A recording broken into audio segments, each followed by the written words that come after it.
Welcome back. This is the little intro section for lesson 2 of learning stitches, and I'm so glad you're here. I hope you've made it through the first 2 videos, which one was a true intro, and then you had lesson 1, which was the Hungarian stitch, and now we're moving on to the raised stitch, which is lesson 2. If you don't have your book yet, we're trying.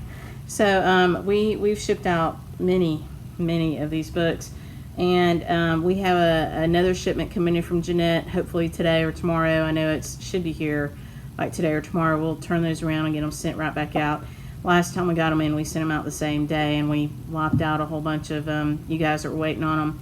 But I know there's many more of you, and many more have ordered since then. So you know, be patient with us, enjoy the video, get your supplies, and you can go back and watch these videos at any time. You can watch them more than one time. So you know, don't be too panicked about not having the book. This is not a timed race, and we want you to enjoy it.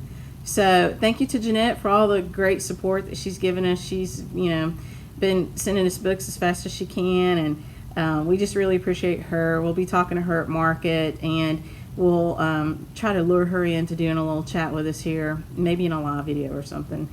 So we'll see about that. So before we get started with lesson 2, I want to talk to you about a few things. I know that a lot of you have a hoop. A lot of you have gotten your banding. Some of you are waiting on it. You're thinking about what thread. You're thinking about how to start. Some of you had trouble downloading our title band and our signature charts. I tried to email those. I tried to email a bunch of things out to you guys, literally, and at the time there were a little over 400 of you. Now there's a lot more, but even then, over half of those came back to me, and I think it's because of the links that I put in there from YouTube for the videos. So I went out this past week and I made the videos on YouTube public, so anybody can get them. And all you have to do is go to YouTube, which you found this one, so you might already have this figured out. But all you have to do is go to YouTube and search for Sassy Jack Stitchery or Yonder Ways, and it'll pop up. Look for Learning Stitches, and Learning Stitches is Jeanette's title to her book. But it's also what we titled our class, Learning Stitches 2020 Online. So I will, you know, try to make these charts a little easier to get to as well. You know, I mentioned in the beginning that this was a new thing for us in our online classroom, and we're working through all the kinks, and there are many. I'm not so sure I love the way we set this up. I'm not so sure you love the setup either, but I think you're loving the concept of it and hopefully the value of it and what you're learning. So we'll work through all the other things. It's not too hard. You know, you just need to get your supplies and find these videos. So this was the signature band. This is the bottom band, and this is the title band. This is the first band, and you may or may not want to stitch these. These are free. They are both. The first one's a little bit over 40 stitches. It's like 44 stitches long. And the second one is about 1, 2, 3, 4, 5, 6, 7, 8, about 38, 39 stitches long. And they are designed to fit on a narrow banding or the wider 4-inch banding. And we made sure that we didn't sell you anything too narrow. So if you're using banding, this title band and signature band should fit on your banding. I did notice that on the signature band, we didn't give you a full alphabet. We gave you all the numbers, but we'll get back to you and we'll give you the full alphabet so that you can get your own initials in there if you decide to do that. So thanks to Allie for designing these for us. I thought they were really cute. And I think I told the story of the squirrel on the spool of red thread in one of the other videos, so it has a lot of meaning. I got mine done last night. Not done. I take it back. It's not done.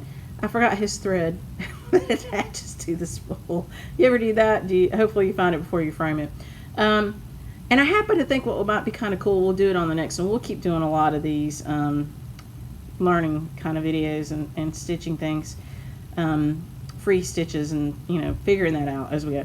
Anyway, after I stitched him, I thought, wow, you know, I could put a lazy daisy stitch for the eye of the needle and ran his red thread through the lazy daisy like it was an eye of the needle.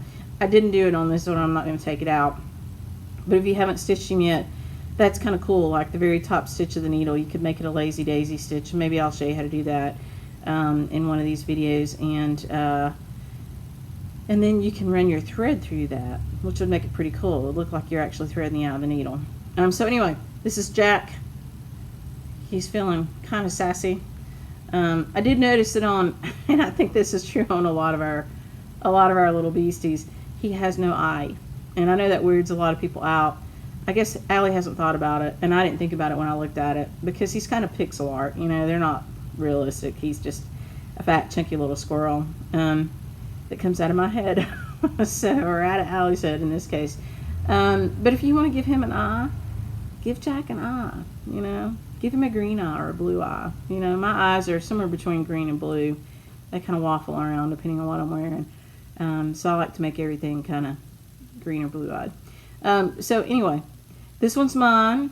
I do want to show you some other things on this banding. I struggled not to use the back side of this. And I saw some posts on the back side and the front side. And, you know, the front side is whatever side you want it to be, technically. The right side. I'll say the right side is whatever side you want it to be. My right side was almost the back side because I loved the way this looked. And I did show you the blue one in one of our earlier videos. And this one's the red one. We just brought this one back from Germany. But I went over here and I did him over here. And so, you know, do whatever you want. This is yours. But I want you to see these little tick marks that I put on here. And I'm going to credit my friend Willow, who started Willow Tree Sampler Guild.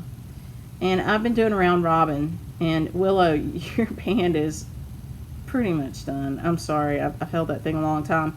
I've just got a little bit more to do on it, and I'm going to send it off.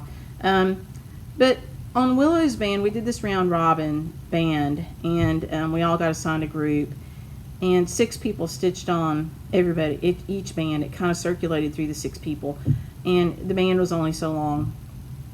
And so Willow went through and she kind of marked off the sections, and I thought that was a great idea. And so today, what I did, well, first I stitched my title band, right? So I know where I've got this guy, and I left, I want to say this is maybe 2 inches at the top, 2.5. That's pretty tight to get around a skinny spool. And so if you're going to wrap this around a spool, you might want to leave more, or you can, you know, just leave enough, an inch or so, and then you can attach it to a piece of wool and wrap that wool around the spool. That way you're not wasting your banding. And I will be honest and true, I'm probably going to put a piece of wool underneath this on the belly of the spool anyway. And I'm going to show you this spool. This is a spool that I bought from Carol Ridyard, who's doing the I-stitch stuff. My husband's a woodworker, and he's working hard to get a system in place where he can make us some, you know, reasonable, beautiful, but very reasonably priced spools and a pretty good clip, because he'll have to make a lot of them. But this one I bought from I-stitch, or Carol Ridyard, and I know her supplies, she struggles to keep enough in as well. And it's got a pretty narrow belly. And so when I wrap this around, it meets, you know, like right here is where it meets. Right, so I really needed that whole little space I left, and that's a narrow belly spool. So with that in mind, you know, I hate for you guys to waste all your banding just to try to wrap it around a spool, because once you do the specialty stitches on it, just, you know, leave enough to attach it to another piece of fabric, a piece of wool or something else if you're worried about it. And you can then wrap that around the spool, because I'm putting a piece of wool around mine anyway. The other option I will tell you is that one of my friends that works here in the shop, Catherine, had hers just rolled. And her whole thing was just rolled up. And in the middle of the roll, a ribbon ran through it, and it came up like this, and it held the roll in place. And it was just so beautiful like that. And I believe that that's how a lot of traditional band samplers are probably stored. I have bought a few, and I want to say at least half of the ones that I bought were not inside a frame. They were just out and about. And you could tell, I mean, they had a little dirt on them. They'd seen some love and life in their time on the planet, so they were a little dirty. But, you know, they were meant to be a stitch example, which is what you're doing here. And so it's okay if you don't make some fancy thing for it. You can just roll it up and keep it in your sewing basket and go back and look at it. Or you can put it on a spool, or you can do whatever. You can frame it if you want to. Whatever you want to do. But I just want to make sure that you think about how much room you need. And so you've got your stitch count for your title band if you decide to do it. You've got your stitch count for your signature band if you decide to do it. You know how much banding you have. They were cut in mostly 1 yard pieces because, you know, if you get beyond a yard on this thing, that's a lot of fabric. And you really don't need to do, you know, 15 rows of this specialty stitch on each one. You just need a few, because then you've mastered the stitch, and that's the point of this. And then you can go on and you can do the sampler in the back of the book, or you can use some other application for it. But the goal here is to learn the stitch and use this as an example. So once I left a little bit of room here to wrap a spool, and if you're going to just attach it to something else, you don't need a lot. You could do a hem stitch at the top, or a nun stitch, or 4-sided stitch. I'll show you some of that because you're going to be doing that on the bottom. And let's talk about the bottom. So this was my bottom. So the queen of serger, we serged everything right, but I didn't serge this before I left.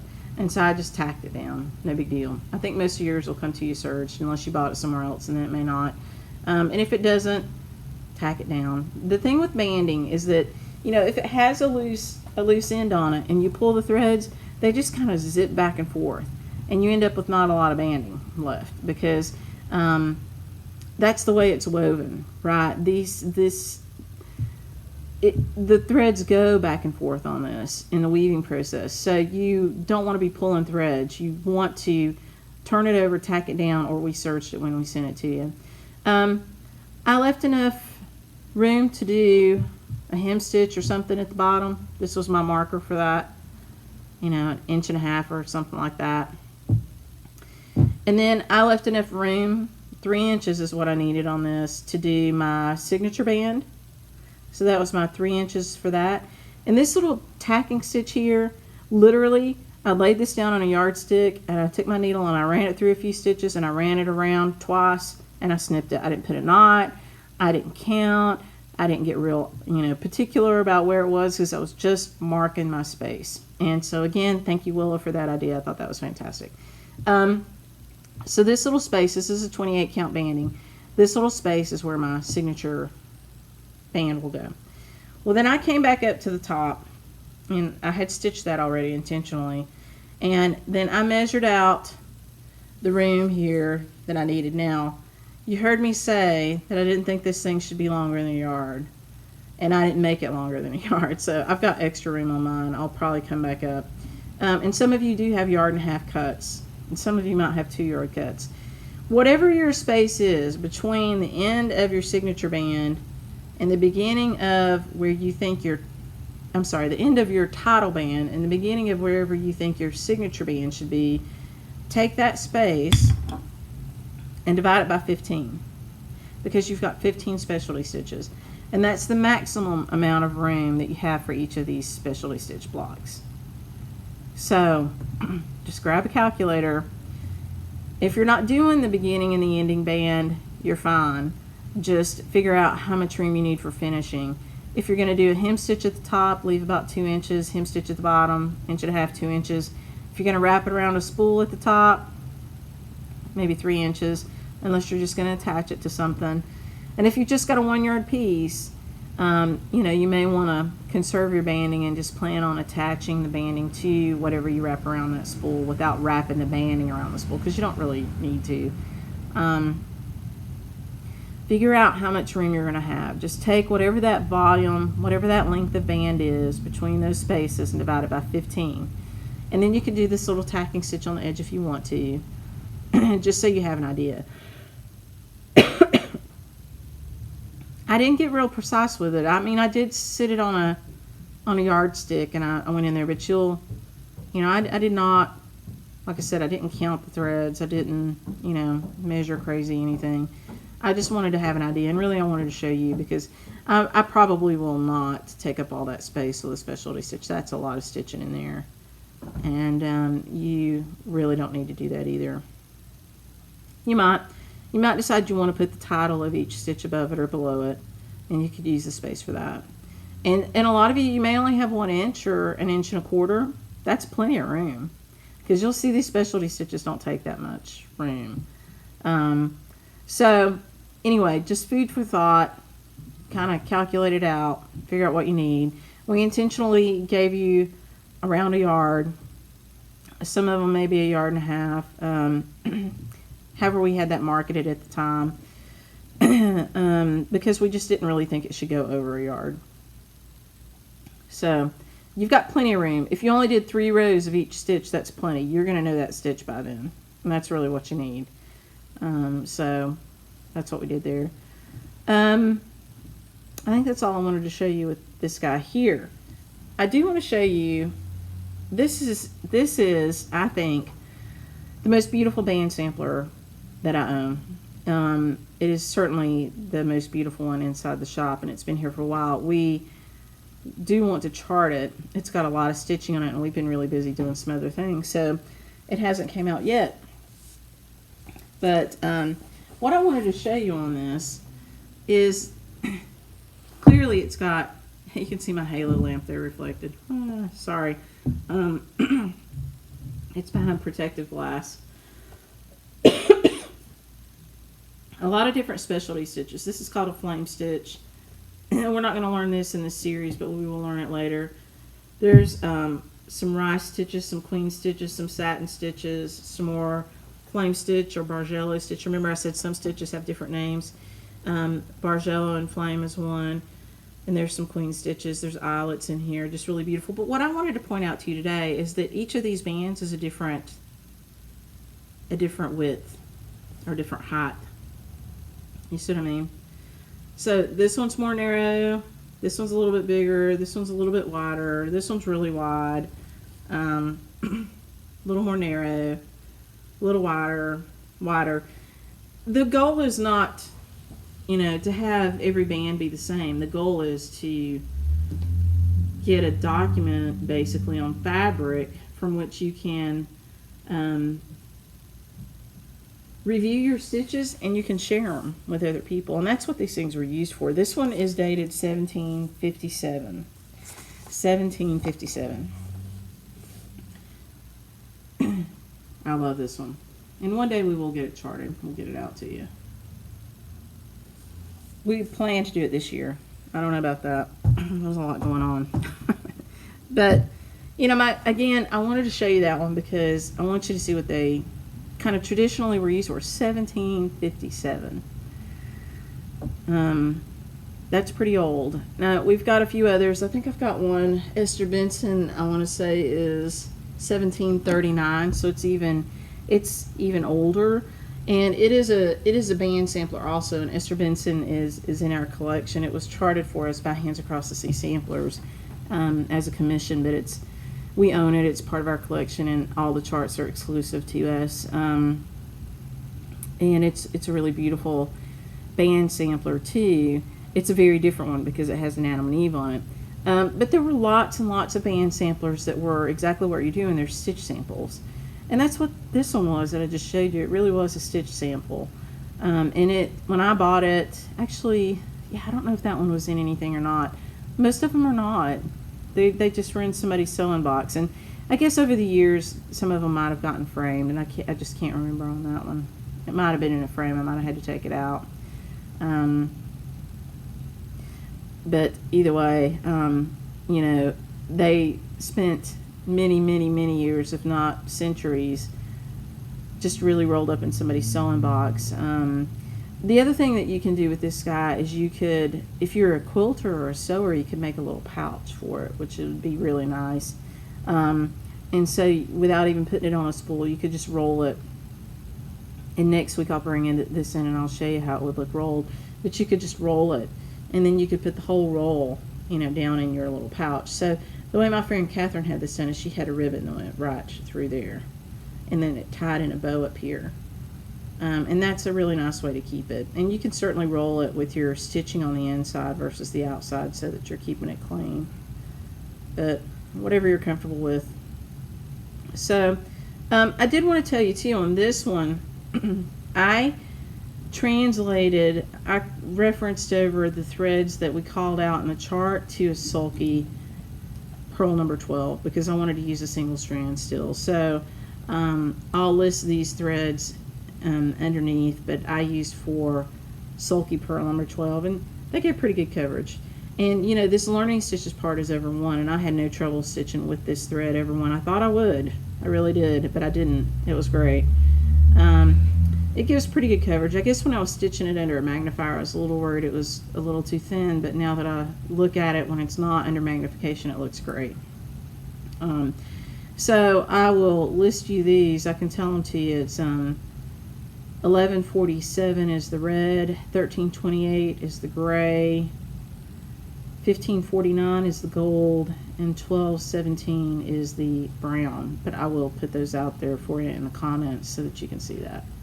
Okay, I can't think of anything else to tell you as an intro, so I'm going to break from here, set back up, and we're going to get into the second stitch, which is the ray stitch. So again, thank you for coming back. I really appreciate it. You've been just fantastic about the first videos. I hope you enjoy this. We'll do more of it. So I'll see you in just a minute. Hi everybody. Okay, so we are back and we are ready for lesson number 2. You'll know from the intro that I did go through and I put some little marks on my banding to show me, you know, how much room I had for each of these specialty stitches. I'm not so sure I'm going to use all that room. I'm probably just going to come down under each one and start my next one, because I really don't want to do like a whole massive block of each stitch, but now you certainly can. So once you've got your banding kind of divided up into the number of sections, 15 sections, and you figured out how to allocate your space, and please don't get bogged down in that. It's not a big deal. I just wanted to make sure that you all had enough space to do all 15 stitches. If you for some reason run out, you can just tack another piece of banding onto the bottom, and I will show you a little specialty stitch to do that, which will make it very decorative and really kind of pretty. You won't even have to worry about that. And historically, that did happen. There are a number of samplers that we found that you can tell the person kind of ran out of linen, or they chose to do it intentionally where they added a second piece of linen and they just used a specialty binding stitch to put that on there. So please don't flip out about that. You should have enough room, because I think I gave everybody at least a yard. Most people got a little more than a yard, and some people actually bought a yard and a half. So I think everybody is fine with that. But I just wanted to make sure that you thought about, you know, making sure that you allocated enough room. For me, I'm not going to do that. So I get rid of this. This was a little tacking stitch. I don't really want that in there. Okay.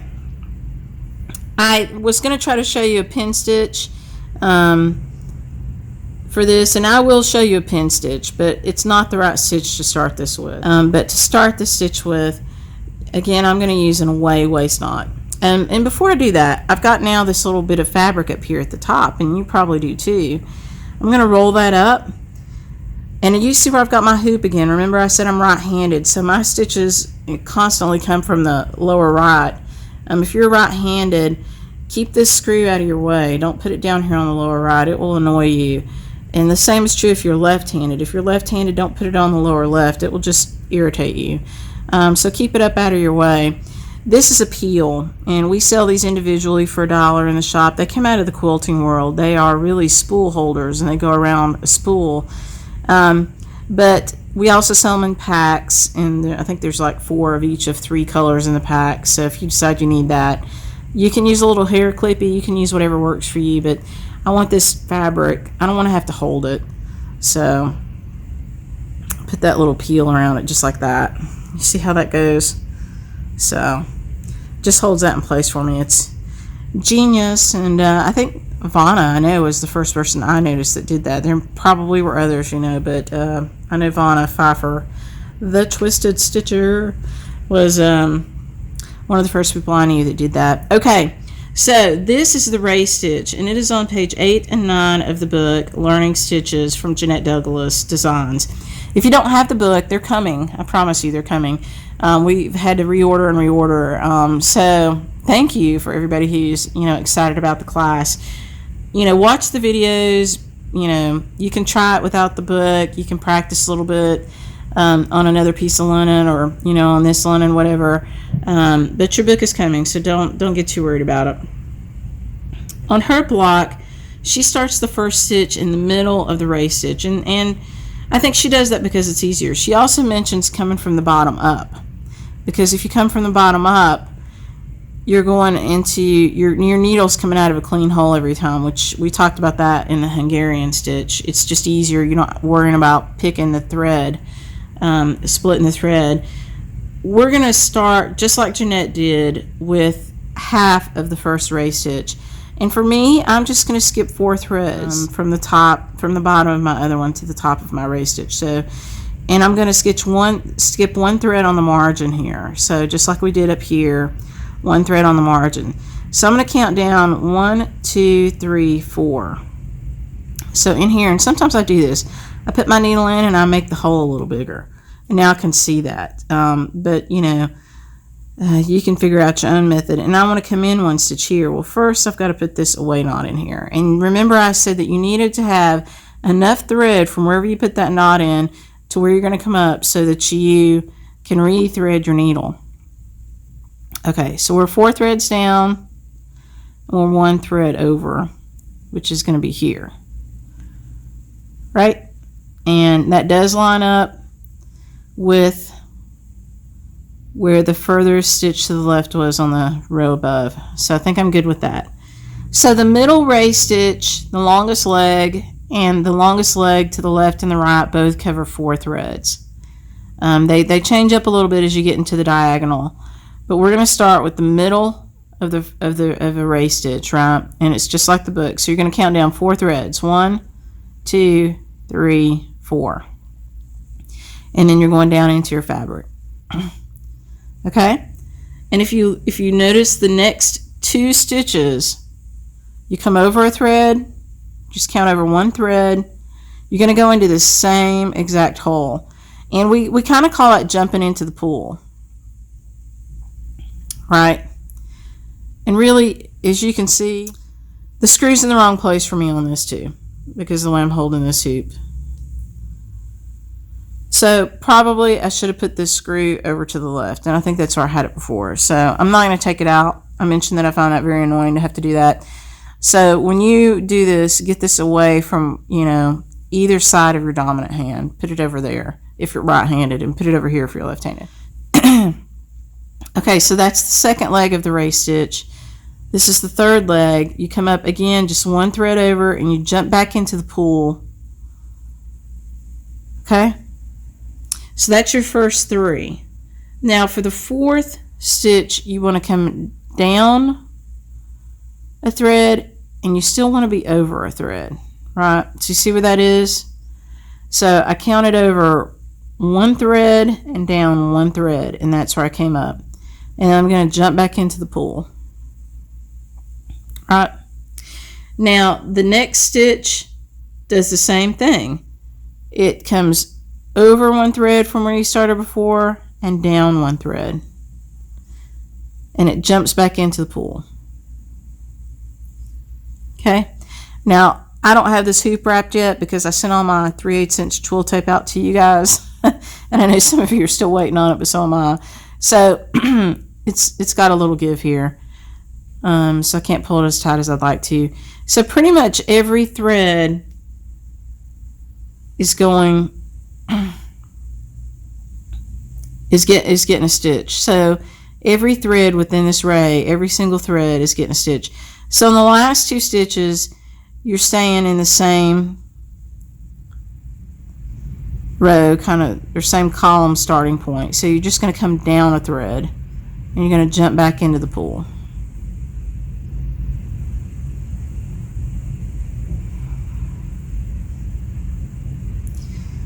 And then here's the last one, down a thread, jump back into the pool. Okay? So that's half of a raised stitch. And look how pretty that is. And so if we look at the top of this, you can see we started over 1 thread. I skipped 4 threads down. You can do whatever you want, and that's where the top of mine is lining up. If you're going to put the name of your stitch either above or below, you're going to need a little more room in there, and you're just going to back stitch the name. But you know, to me, I'm not so much worried about the name as I am just learning the stitch and what they're for. And this is a very good covering stitch, and you'll find that, and Jeanette mentions that as well. It covers the stitch really well. It's got a heavy appearance once you get them all in there, and it's a really pretty stitch to use an over-dyed thread. And so when we do our second little set of this, we'll do an over-dyed thread.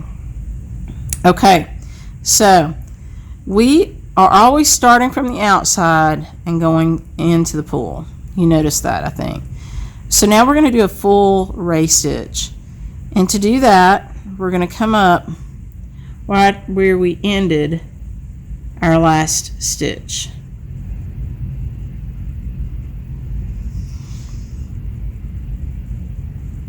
Okay, and I didn't pierce the thread. I was careful not to do that. Alright, and remember I talked about, if you're using the book as a guide, that your odd stitches is where you come out in the fabric, your even stitches are where you go down. Okay, so remember this is an outer leg of the stitch, and all the outer legs cover 4 threads on this one. Now you could really adapt this and do whatever you want in terms of coverage, and it would still be a ray stitch. But we're going to follow the instructions, and we're going to do four threads. So 1, 2, 3, 4, and then we go back down. Now you just made your little pool there.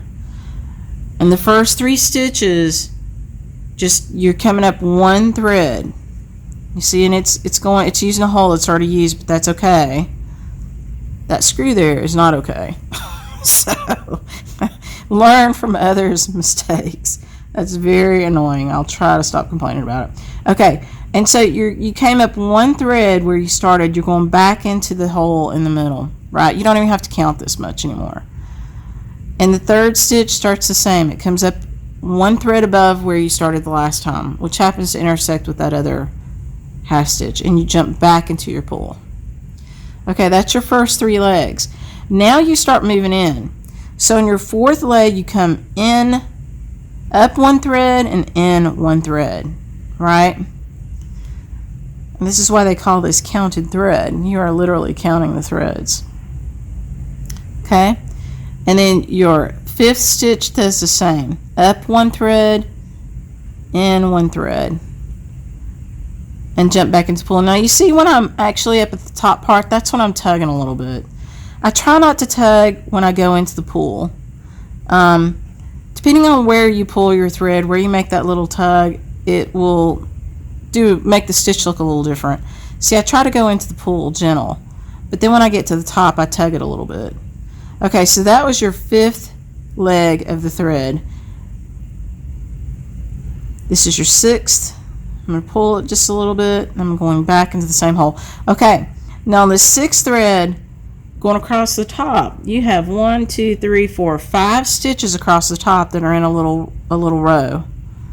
Okay, so that one, 1, 2, 3, 4, 5. The 6th stitch starts on the same row that the 5th one did, and then you jump back into the pool.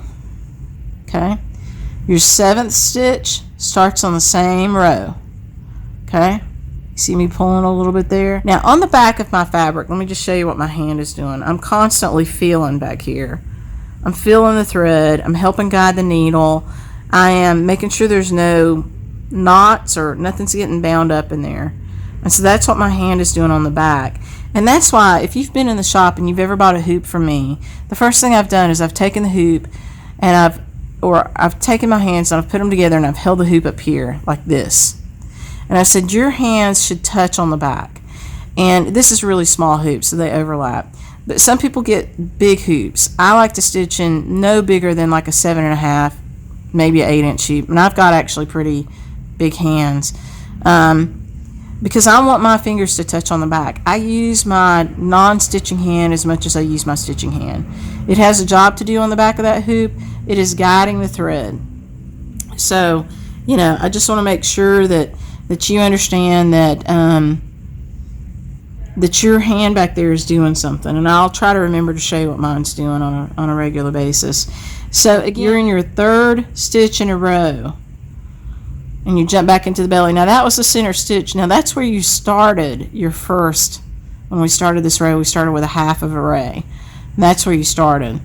And so that is actually leg number 1, 2, 3, 4, 5, 6, 7. So each of these rays covered 13 threads, and that was the 7th, or 13 legs. That was the 7th leg. This is the 8th leg. It stays in the same row as the 3 stitches that precede it. You jump back into the pool.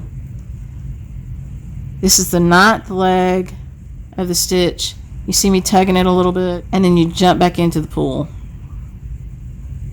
Okay? Alrighty. Now we have to count. Okay? 1, 2, 3, 4, 5.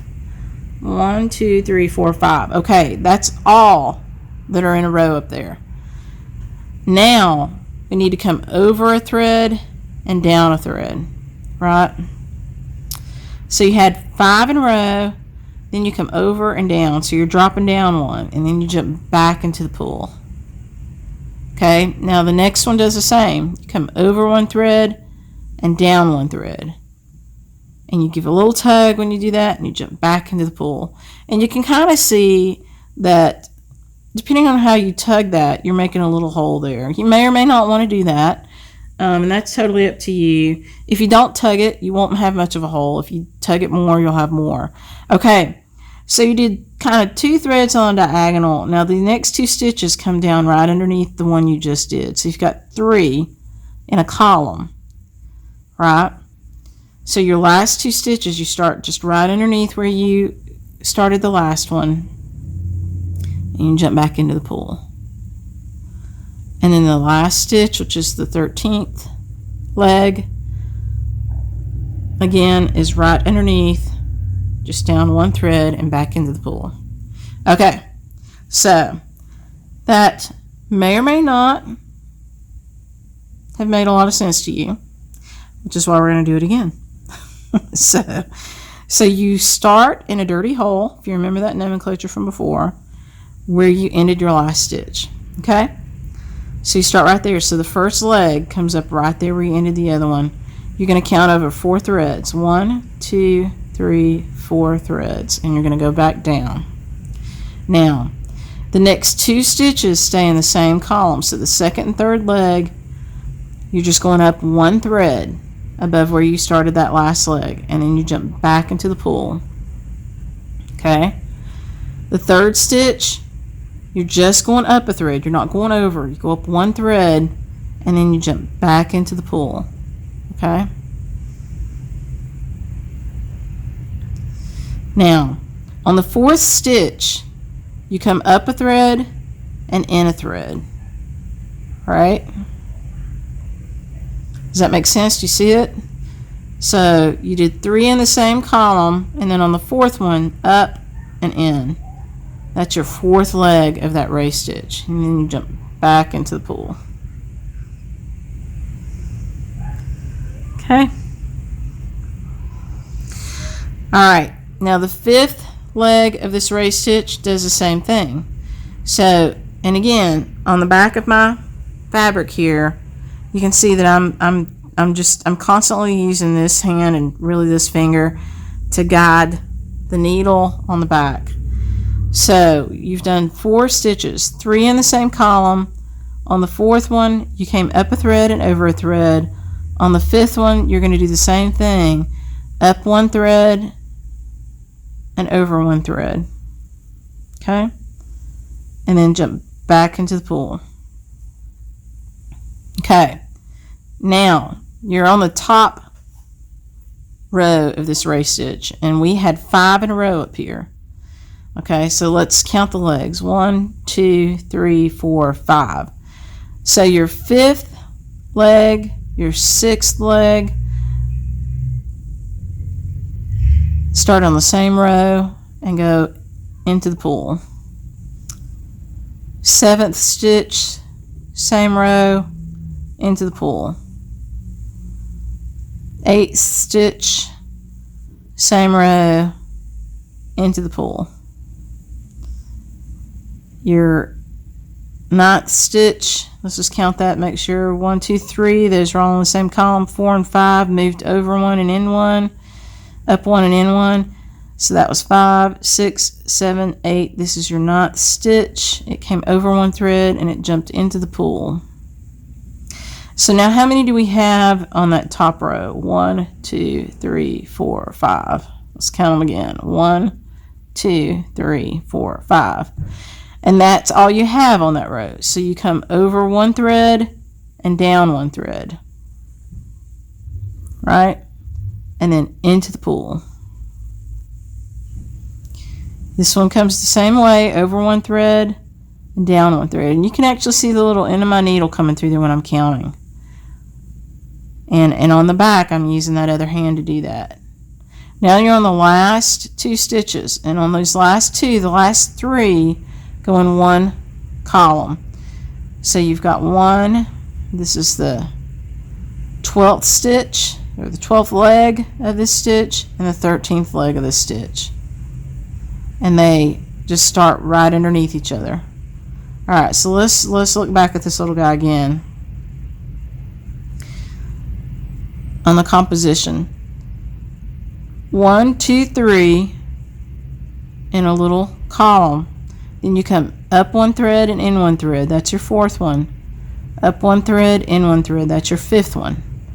Now, you've got 5 in a row across the top. And you're just coming over a thread. So 5, 6, 7, 8, 9. So stitches 5 through 9, you're just coming over one thread and you're jumping back in the pool. Right? 10, you're coming over one thread and down one thread. 11, you're coming over one thread and down one thread. And then for 12 and 13, they just stack right underneath. So you've got 11, you come down one thread for 12 and down one thread for 13. So I hope that helps. Let's do it. So again, we're going to start in the same hole that we ended that last stitch on. Okay? And we're going to count over 4 threads. 1, 2, 3, 4. And our little guy jumps in the pool. He's the first one in. Yay! Okay. Entertain myself here. Okay. Now, you've got 3 little legs that they just come up one thread. So all you're doing is coming up one thread and jumping in the pool. Now, I will say, if you miscount this first set of threads for your first leg, your ray is going to be kind of weird. It'd just be a different size. And you may want it a different size. You may do that intentionally. But for the purposes of this band, you know, that first leg needs to cover 4 threads. And you have 13 legs total in the ray. Okay? So if you get, 3 threads in the first one and 4 in the last one, you're going to have a funky looking little ray. It's okay. It's okay to be different. But just so you know, that's what's going to happen. So make sure you count that first stitch right, and then you're all set. Then you're really not counting much except for one thread. Okay, so you've done 2 legs. Your 3rd leg is still in the same column, and you just went up one thread, right? And then you jump back in the pool. Now, just for sake of argument, because we've stayed in the same column, we can count these threads. 1, 2, 3, 4 threads. And I'm right above that center hole, which is the pool. So I know if I wanted to double check it at this point, because they're all in the same column, I could count those threads. That won't be so easy once we start on the diagonal. But on the last 3 and the first 3, you can do that. And on the center 5, you can count down your threads. Okay, so we're on the 3rd leg. 1, 2, 3, 4, jump in the pool. Okay, now on the 4th leg is when you start coming in on the diagonal. So you're going to come up one thread and in one thread, right? And then you're going to jump in the pool. And the 5th leg is the same way. Go up one thread and in one thread. Okay, and jump in the pool.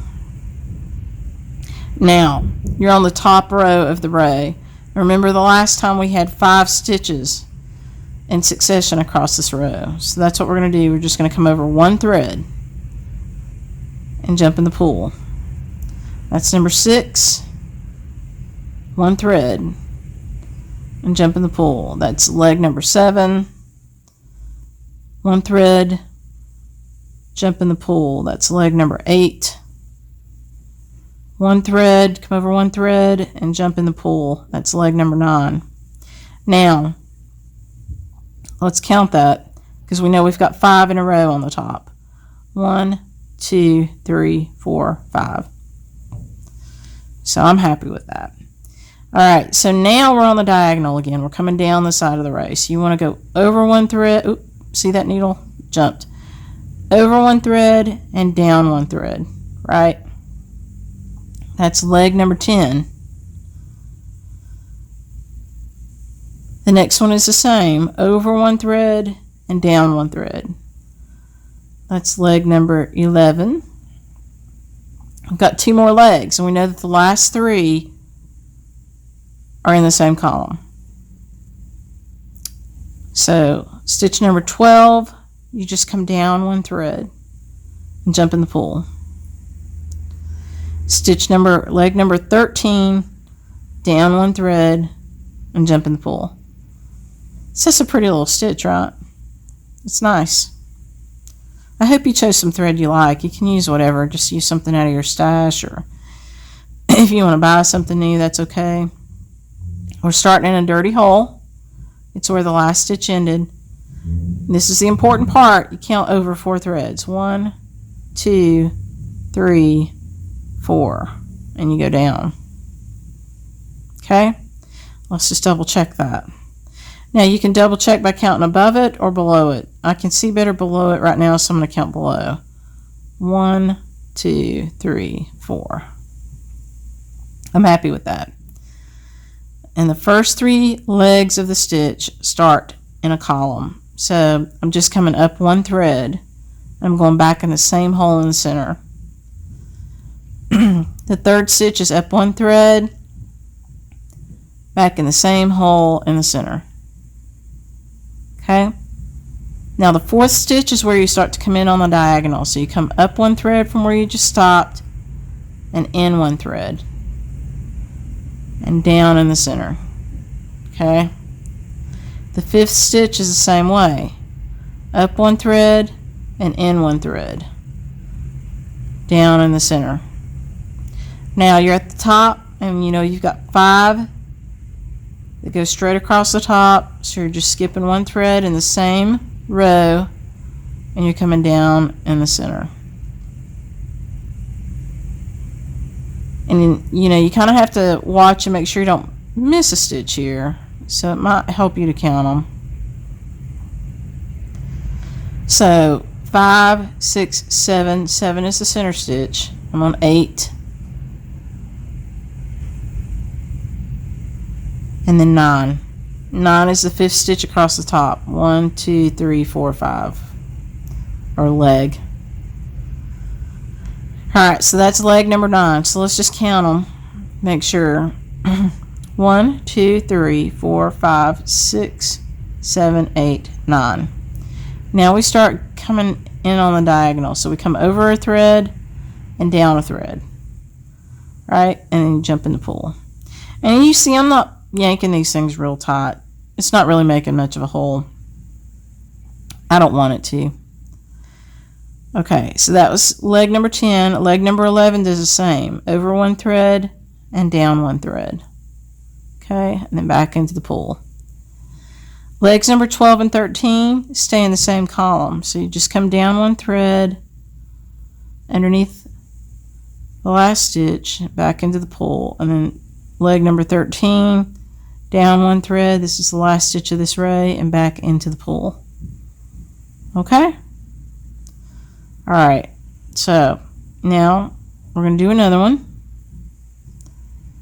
Okay, here's the tricky part again. 1, 2, 3, 4.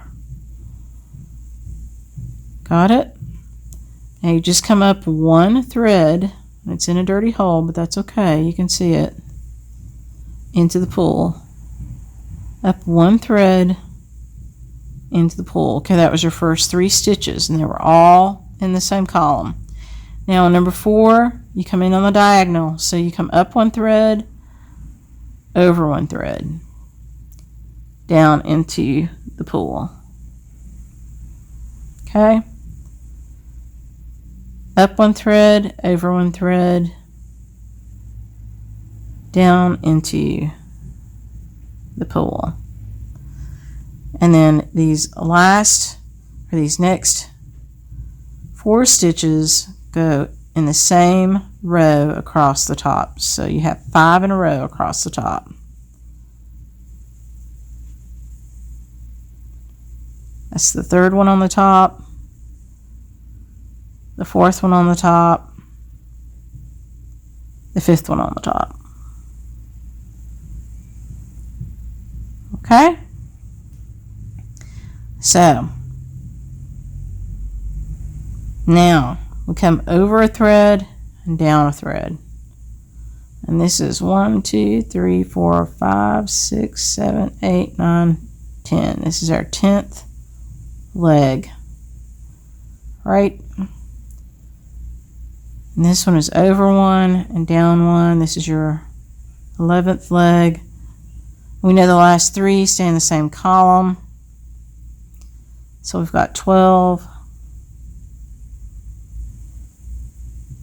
and 13, which is the last leg of this race stitch. Okay? Okay. I'm going to finish this out. I'm probably going to run out of thread. 1, 2, 3, 4, down.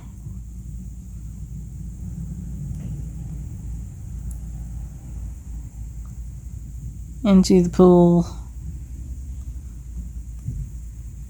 Okay, that's the 3rd leg. Comes up 1 thread.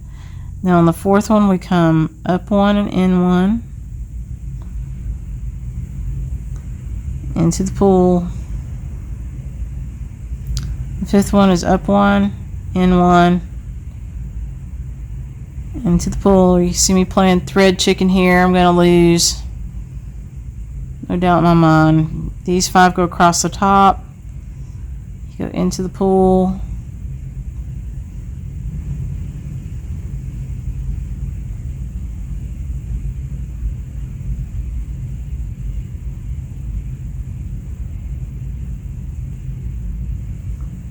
Okay.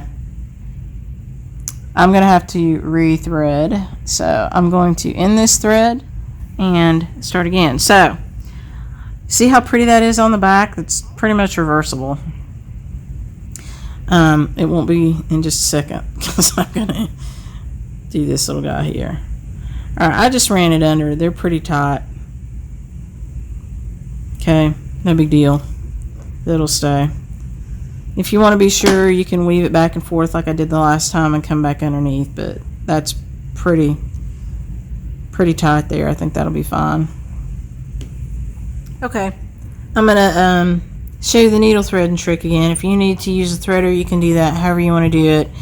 I use this little trick where I wrap it over my index finger, the fat part of my finger. I line the eye up with the thread, and I kind of roll my finger up and pull my needle down at the same time until it pops up a little bit, and then I grab it and I pull it through. Right. So on this one, I don't need to make an away knot or anything because I have something on the back I can run it under. So look at that. You can't really even see where I ended that other thread. So it is actually kind of reversible. That's pretty cool. And I think I'm going to start this one. I'm just going to kind of weave it under a little bit. I might try to keep that kind of reversible.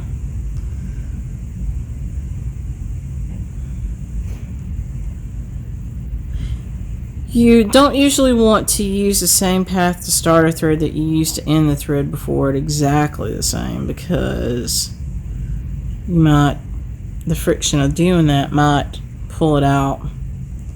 So I did start mine in a little bit different spot. And don't tug crazy hard on your first stitch, or you'll undo that, and it doesn't have to be really tight. Okay, so let's refresh where we ended here. 1, 2, 3, 4, 5. So we made it up to 5. Now we're going across the top. 5, 6, 7, 8, 9. So we are on the stitch that starts to move back down, the 10th stitch. So you come over one thread and down one thread. And you jump into the pool. Okay, and then the 11th stitch does the same thing. It's over one thread and down one thread. Now, don't overanalyze this by looking at it when you're doing it. Count it. Because if you look at it, it may look a little weird to you just because of the coverage. So don't psych yourself out with this. Just, go back and count where you are. Make sure you've got 3 in a row on the start. You've got, you're coming over on the diagonal for 2 stitches. So you've got 3 in a row on the diagonal, but you're actually moving on 2 of them. Then you've got 5 across the top. You move on 2 coming down, or you've got 3 in a row coming down on the diagonal. And then the last 2 fall into the same column. That sounds kind of crazy, but if you've done this with me now this far, you've got a little pattern in your head. So the last 2 stitches, number 12 and 13, line up underneath number 11. They're in the same column. All right, so that was number 12, and this is number 13.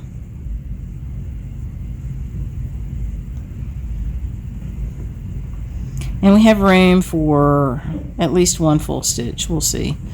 Remember, we want to leave 1 thread of margin, so we may end up doing something compensating over there. We'll see.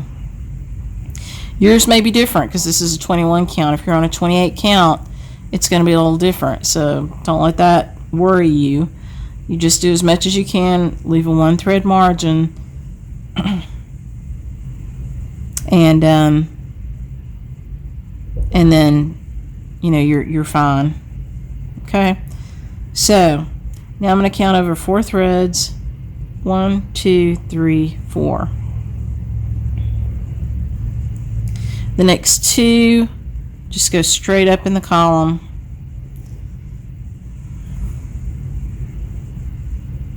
And go back into the same little hole. This is the last one in this column. Back into the pool. Alright, that's your first 3 legs. The 4th leg, you're moving, right? Up a thread, over a thread. And then into the pool. The 5th one is the same, up a thread and over a thread. Now this is the top part of the row. And then the next 4 also are on the same row. So you just come over a thread and jump into the pool.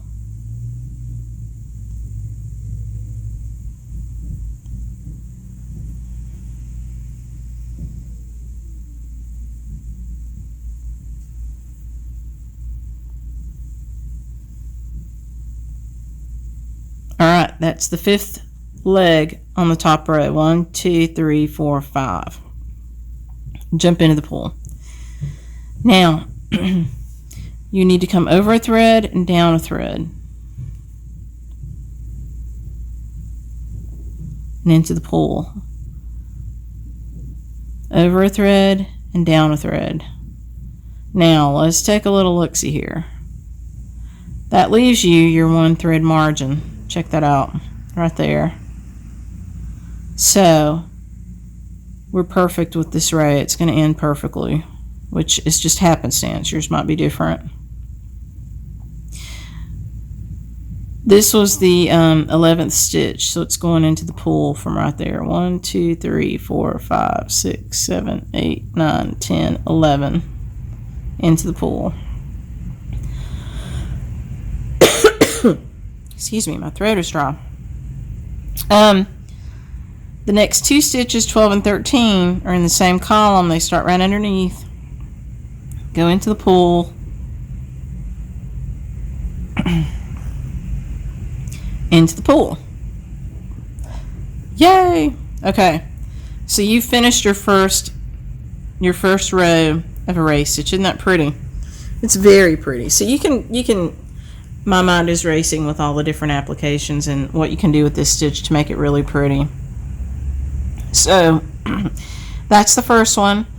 I'm going to end this thread. I'm going to show you how I end it, and then I'm going to pick a different color just so you can see. We're going to do a whole nother row. Okay. You can see how well that little peel is working for me. And see how pretty this is on the back. I just think that's beautiful. Okay. So to end it, and I'm going to come up.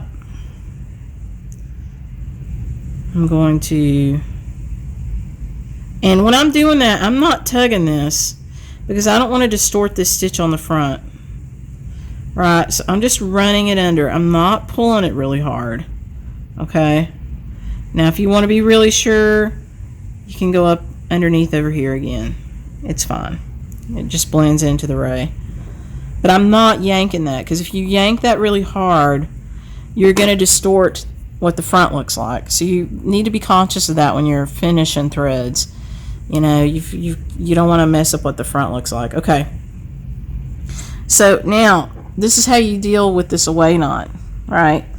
You grab it, you pull it up, snip it off. And then you have to thread this on the back. And, you know, my little fingers are kind of fat.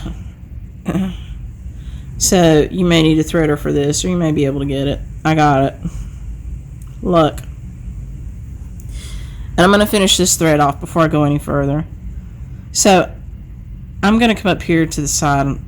Well, the first stitch on this one was on this side, so I'm actually not going to do that. I'm going to jump over here and finish it under this one. And I just unthreaded it. It's probably okay, but I might try to. I'm going to have to snip it a little cleaner and just try to thread it through the eye, because I don't have a lot. I'm going to run it back down underneath this. I'll go up one more time just because I've got thread, but I don't really feel like I have to. Okay. And I'm going to snip that off. Okay. So the back is finished. Looks pretty reversible. There's a, that's not even a tail. Not sure what that is. Yeah, that is a tail. That's where we ended earlier. I could have done that a little bit better, but I wasn't trying to make it reversible. I think it's cool that it ended up like that. So that's your first band of that ray stitch. Very pretty. And I know these colors are kind of gaudy. They don't really go together. Remember, I did this so that you could see them all, not because I was trying to make it lovely. So I'm going to keep with my color theme here. I'm going to pick up that next flower thread in red and come across underneath this one. So I shall be right back. Okay, welcome back. So I'm going to start this next stitch again with an away knot. I like away knots. I don't know if you've figured that out. A waist away knot, rather, is what that is. It's a waist away knot. Okay, so on this one, we want a whole ray stitch for this first one.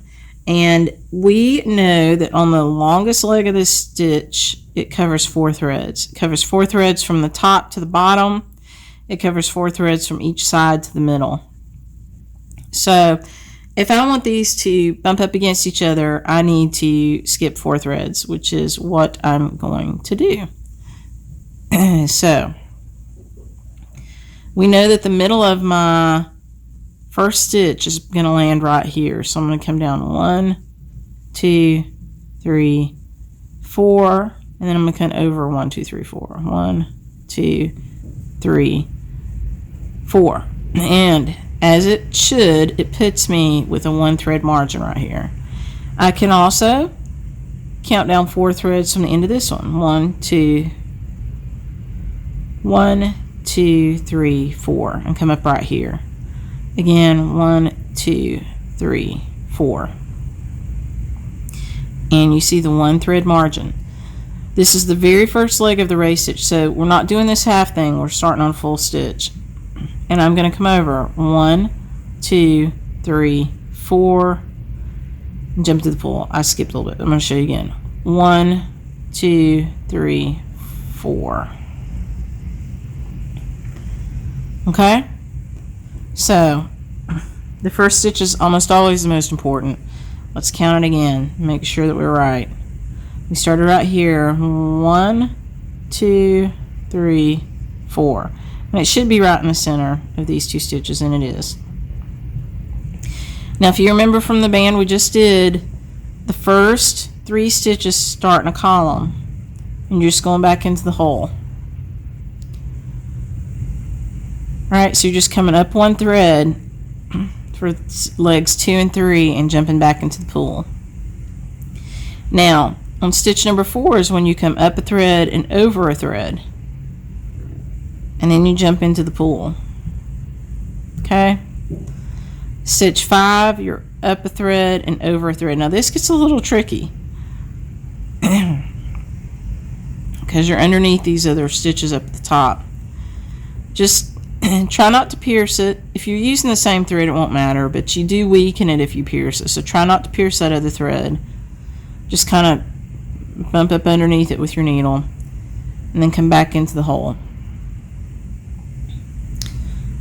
And you know that this is the middle, and you know that there are 5, so there's another thread in there. And if you can't see it, just take your fingernail or your needle and you just push these little threads up and you can see it. Okay. And then the middle stitch, which is stitch leg number 7, sorry, not stitch legs, is in the center. See, I kind of got on top of that one, which it wouldn't matter if we were using the same thread. You see how I did that? I just kind of like angled it and came underneath it. Jump into the pool here. And again, you're coming over 1 thread. Now this thread's kind of a slub that I'm coming over right there. You see it's fatter. Jump into the pool. Okay, how many do I have across the top? 1, 2, 3, 4, 5. So that's all we have in the same row across the top. Now I'm coming over a thread and down 1 thread. Right?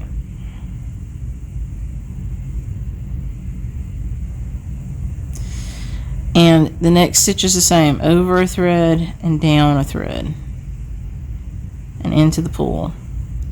Now the last 2 stitches stay in the same column, so you're just coming down a thread and jumping into the pool. And then stitch or leg number 13, down a thread, into the pool. Okay, so that's not too terrible. I think that one could look better if I didn't do that, but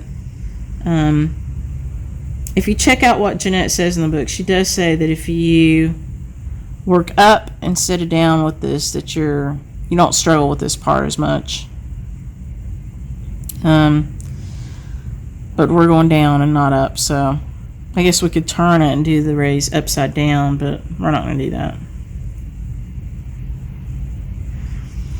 We're just going to learn to struggle. Okay, so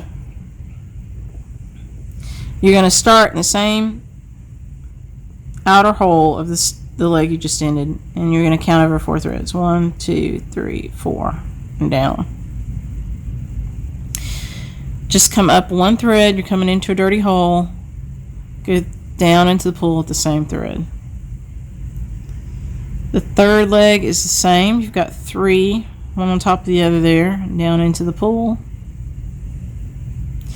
Now the fourth leg is where you start to come in. So you come up 1 thread and over 1 thread into the pool. Now the fifth one is the one where it gets a little harder to see, but you're coming over a thread or up a thread and over a thread. And if you can, try not to pierce that thread above it. Now you're on the top row. So this is where you want to exercise a little caution. To try not to pierce those threads.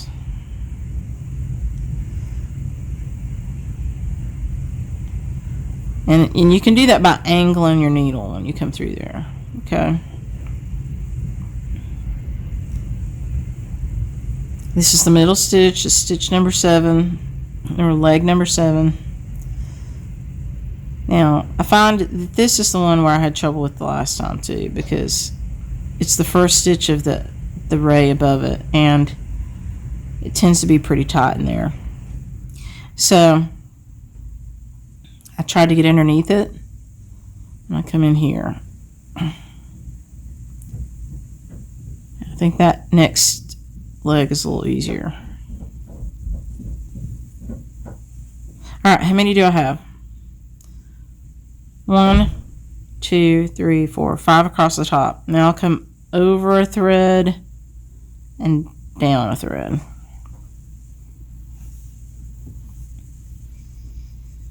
And back into the pool. Okay, over a thread, down a thread, back into the pool. Okay, now these last two just fall right underneath the 11th one. So this is stitch number, leg number 12 and leg number 13. Okay, so now you have 2 race stitches. And again, you know, if you're using the same thread or you're using a variegated thread, you probably don't have to, it's not gonna be as obvious where they meet up there. So you start with that right at the corner of that last stitch, and you count over 4 threads. 1, 2, 3, 4. You go down. The next 2, you're just coming up a thread, and you go down. Up thread, and you go down. And your point of reference, the center stitch should be where these stitches above you meet, and it is. So that helps you know that you're in line. Okay, now you're on the 4th leg, so you come up a thread and in a thread. Then you go down, and then the 5th one sets you on the top row. Again, you come up a thread and in a thread, and you can see I'm behind, trying to get behind the leg above me and into the hole. Again, if you're using the same color thread, it won't matter as much, but if you can at all, try not to pierce that thread or come above it. Come back down. This is the 7th stitch. It's right in the center of those 2 above it. Okay, so again, I said this was the hardest one to get behind because it is the first leg of that race stitch above it. I'm not going to worry too much about it. I don't think I would ever see it if I was in the same color thread. Okay, and get behind that. You saw me angling the needle underneath it. It's a good lesson to learn. I think that's 5. Let's double check. That thread is short. 1, 2, 3, 4, 5, and it is. Okay.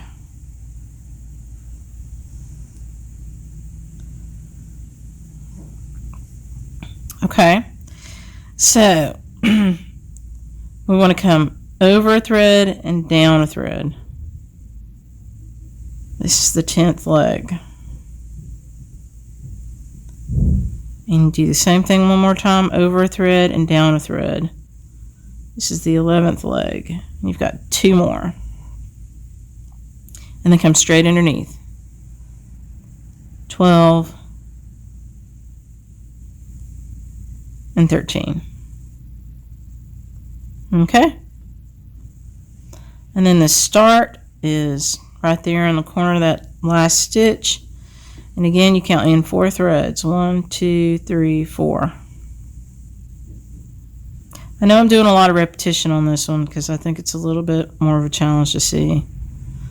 Okay, so the 2nd leg, you just come up a thread into the pool. The 3rd leg is up a thread into the pool. The 4th leg, you're moving. You come up a thread, over a thread, into the pool. The 5th leg, it's putting you underneath this stitch above you. Up a thread, in a thread, and this is where you want to angle up underneath that. into the pool. Now you're on the top row and you've got 5 all the way across, so that was your first one. And again, you want to try to angle underneath those. Make sure you're keeping a good check on your back, that you've not got any knots or anything back there. I think you can see that pretty good.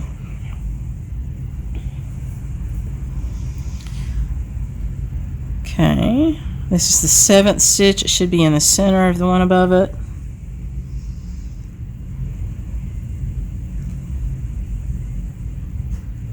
And the 8th one. That's the one I struggle with a little bit.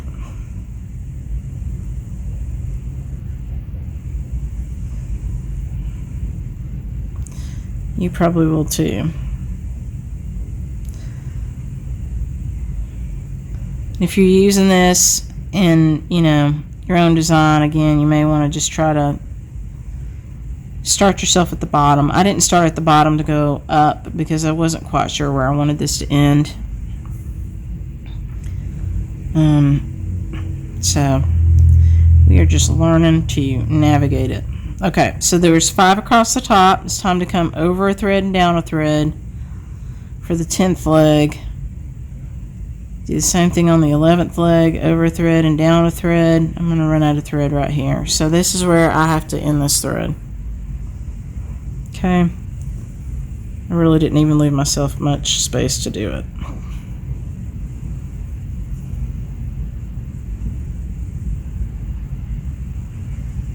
Imagine that. I'm sure none of you have ever done that. I think he's unthreaded already. Oh, he made it. Okay, that's good enough for that. Okay, I'm going to rethread. I'm going to be right back, and I'm going to finish this row.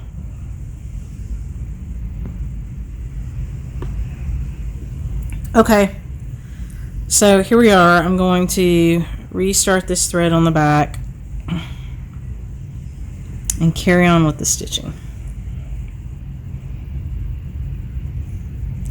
That one's not in there as tight, so I'm gonna jump back, which is not gonna make this reversible, but I'm not gonna tug too tight on that.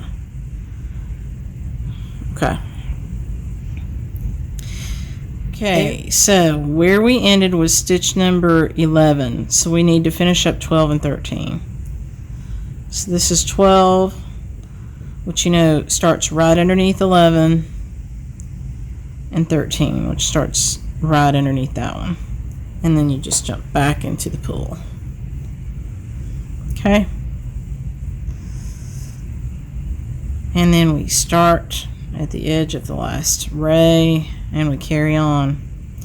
So 1, 2, 3, 4. I hope this one is starting to gel a little bit for you. I know it's a little bit more of a challenge.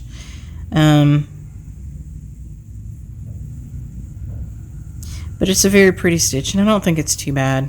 I keep saying it's a challenge. It's not really. You could zip right through it, and a lot of you probably are.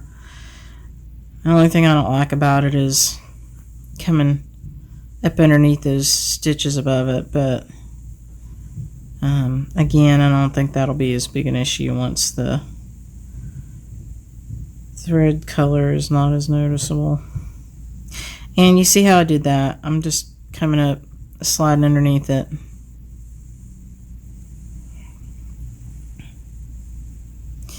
If that's bugging you, don't let it get you down. Just, you can do it.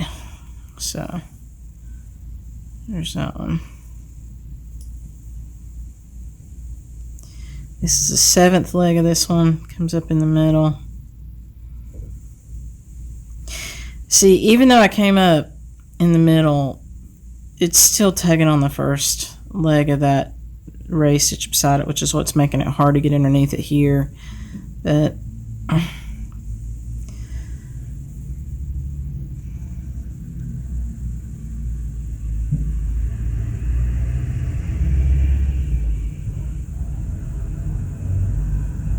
there we go.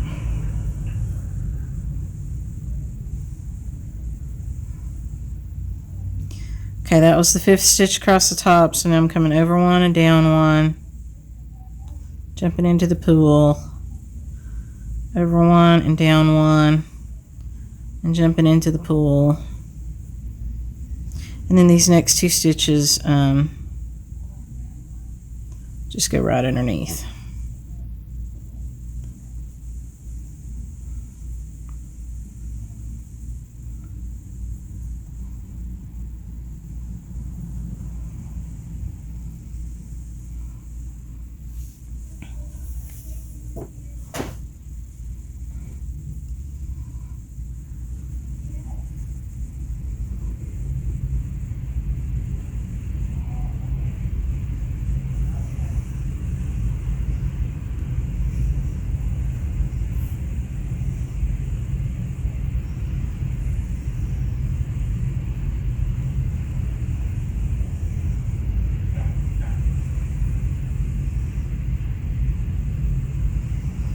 Are you getting to where you don't even have to count anything after the first stitch yet? You might be.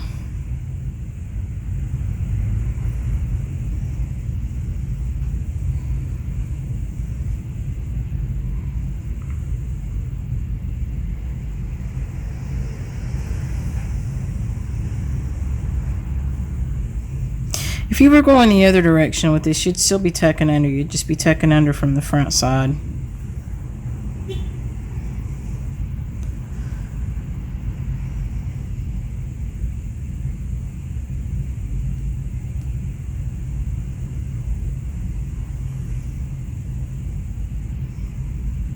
If you were going up, you wouldn't carry. You'd just be laying over top of the little ends of these, which wouldn't be a big deal.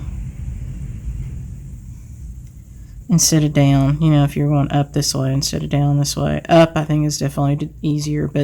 And if you know your definitive starting point, if you figured that out, you can do that.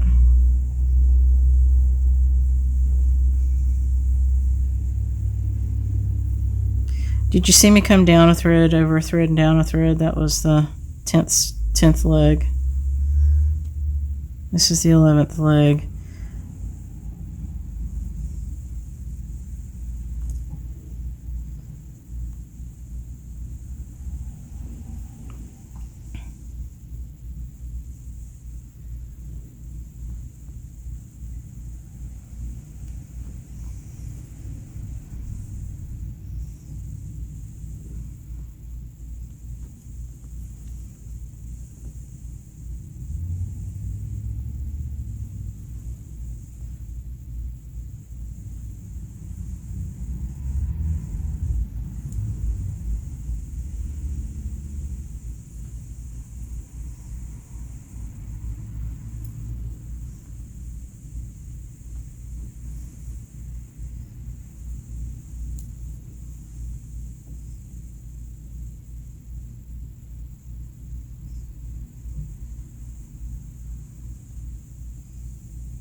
And again, you don't need to be pulling these things super tight, because if you do that, you're going to kind of be distorting them just a smidge. And I guess the key is just to have consistent tension. Oh, see, I missed a leg there. Did you see that? You guys didn't even tell me. All right, so that's a good thing. If that happens, you see where I missed this leg? I missed this. I went from 1, 2, 3, 4, 5 to 7. You see that one's right in the middle. I skipped 6. I can take this stitch out, but because I'm not trying to make this reversible on the back, I can also just hop back over here and fill it in, which is exactly what I'm going to do. There you go. Never know the difference. So, now you know how to fix that. I meant to do that, right? I meant to do it. That's my story. I'm sticking to it. Alright. Okay, so across the top now, we've got 1, 2, 3, 4. We need one more stitch on the top. And it is right there. That's our 5th stitch across the top, and that's our 9th stitch, 9th leg in total. Now we come over one and down one. See, I was getting cocky over there because we've done so many of them. And over one and down one. And that should line you up with the center of the stitch above it, and it does, so you know you're in the right place. And then you need 2 more in that same column, and then this stitch is complete.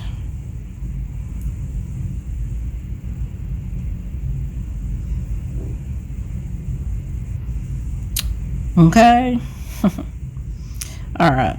Now, this last stitch is going to be half. Remember how on this row above it, we started with a half stitch, and then we finished exactly right. Well, logic would follow that this last stitch then is going to be a half stitch, so we shall see. Okay, get that thread out of your way so you can count. So 1, 2, 3, 4, and it is. You've got a 1 thread margin. That's what we wanted. See this 1 thread right there? That's your margin. All right, so you've got your first leg laid. Your second leg starts right above it, goes into the same hole. Your third leg starts right above it and goes into the same hole. Your fourth leg, you go up a thread and in a thread. It goes into the same hole.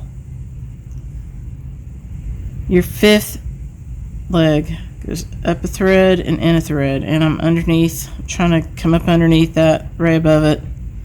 Ends in the same hole. You're not done yet. You've got 2 more stitches on this top. That's leg number 6, and leg number 7 is going to be your last one on this row. Okay, and there's your second completed row of the race stitch. Neat, isn't it? Now, if you remember on that last lesson 1, the last band we did, it all looks different when you do it in a different color thread. You know, I'm doing these so you can see the contrast, but when we do it, what I did the last time is I flipped to the other end of this banding and did the other stuff, so that's what we'll do this time too. So I'm going to end this thread. I'm going to carefully, because I do not want to, in fact, I'm going to skip that last leg. I don't want to distort it. And we talked about that before, about not pulling on your first or last stitches. You just don't want to distort them. I just run it through. Doesn't matter how you do it, as long as it's neat and tidy. And you know, people get pretty wrapped up with how it looks on the back, and the back does, you know, impact the front. If it's really, you've got a lot of bulk back there, or it's just not very neat, you know, the back matters a little bit, but it's not the be-all end-all that people sometimes get really worried about. You really, if you're going to frame it, or you're not caring about the back, and sometimes, you know, like with these stitches, you may want to actually see the back, because this is a learning tool, so that you can see what the back looks like. It's important. And I will tell you that, you know, I fully believe that on these original band samplers, which were stitch samplers, they weren't framed because they were examples that were shared among stitching, you know, friends or teachers and students, and you needed to see the back so you could see the composition of the stitch. Okay. Alrighty. So, yeah, not a bad back. Not perfect, but not bad. That's good. Okay, so that's the first 2 bands. So I'm going to start the second band. I'm going to show you the start so that you can kind of see again the counting of it. And then I'm going to stitch, and then I'm going to show you the end, and then we're going to be done with this. I'm really only on these going to be doing like 3 rows, because I think that's enough. You can choose to do more if you want. Again, if you do a whole bunch of rows of each of these, you might run out of room. So keep that in mind. This is not your end product. This is your learning product. But if you need more room to learn it, then do it, and you know, we'll attach another piece of banding. So, all right, I'll be right back with another thread. Okay, we're back. I've already put my away knot in. And we're getting ready to start our third band of this race stitch. Now, it's going to be half stitch again, and so we don't really even need to count this time because we're literally starting at the end of the first stitch on the last band. So you're just going to come up in that dirty hole. See how this one works? That's what we're doing. We're just going to do this down here. So you're going to start right here, and you're going to count down 1, 2, 3, 4.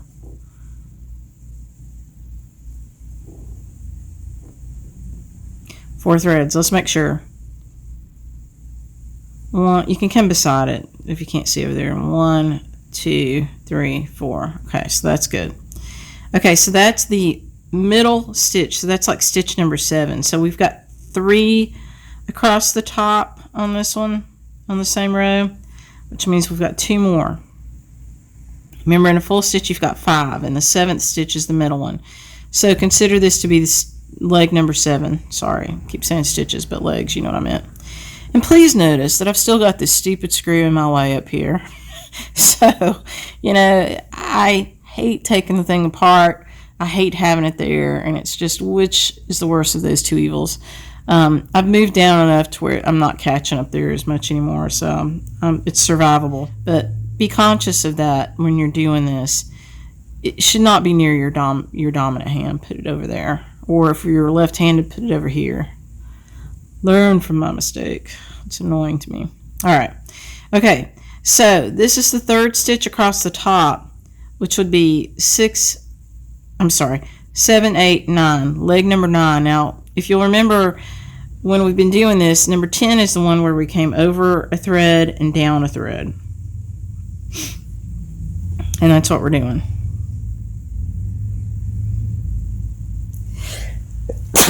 Excuse me. Goodness. Okay. So, back into the pool. The 11th stitch is the same. You come over a thread and down a thread. And you jump back into the pool.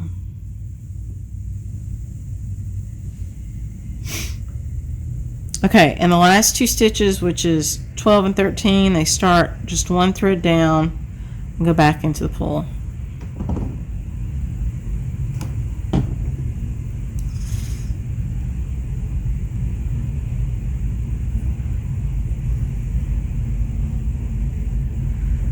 Woohoo!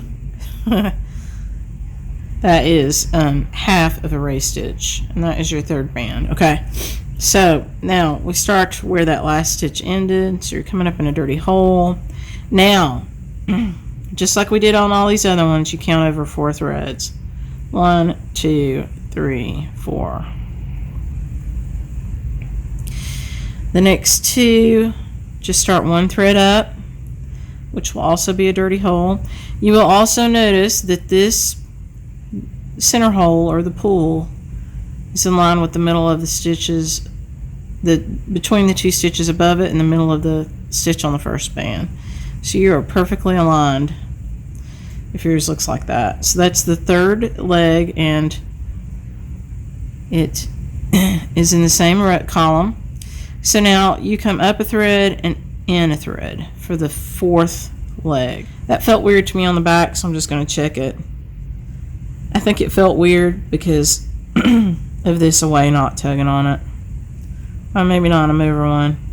I don't know why. Something back there felt weird. If you feel something weird back there with your non-dominant hand, flip that over and take a look, because you just never know what's going on back there. You don't want to, have some fatal flaw that you have to deal with. So, okay. So now we jump back into the pool. Okay. And then you are up a thread and in a thread. This is the fifth leg. Up a thread, in a thread, and you're also now having to deal with the stitch above you. Okay. Now the 6th one, and if you look at this, it would be real easy for me to skip this one. It would have been real easy for me to come up over here just because of the way that was laying. And I did that earlier, and you saw me. I went back and picked it back up. I could tell once it was in there that I had missed a leg. So You also saw how that one pulled just then. So, just, you know, again, just kind of use your needle and angle under that one up there. If it bothers you. If you're using the same color thread, you won't even see it probably. Okay, 1, 2, 3, 4. This is the 5th one across the top.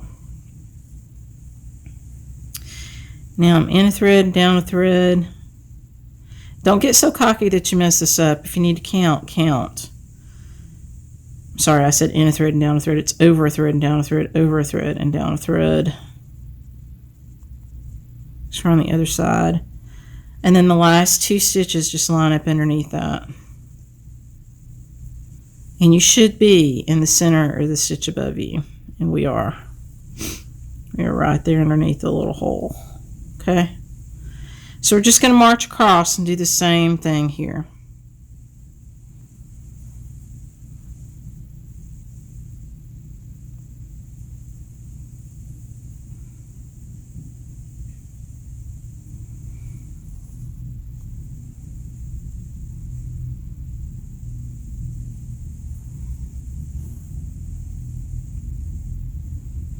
It's a yucky rainy day here. Kind of warmish for this time of year, but very gloomy looking.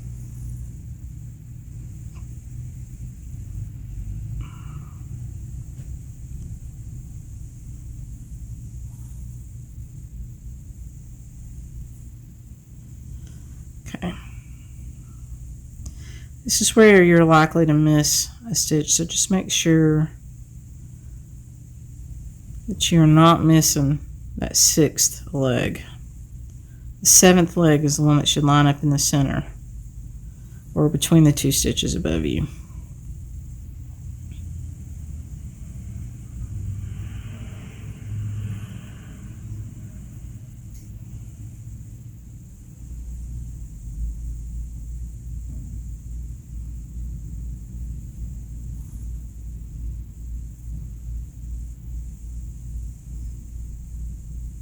Should have 5. 1, 2, 3, 4, 5. Now come over one and down one. Jump into the pool. Over one and down one. And jump into the pool.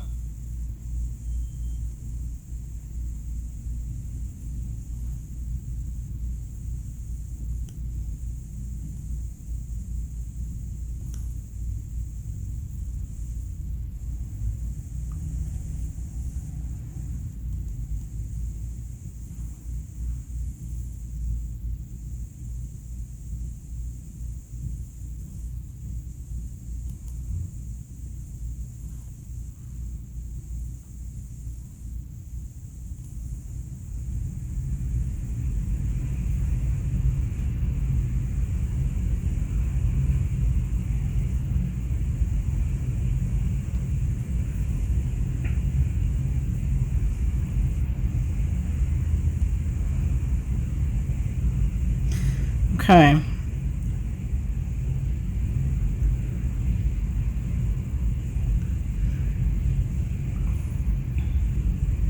That's your 5th leg. Don't forget your 6th one.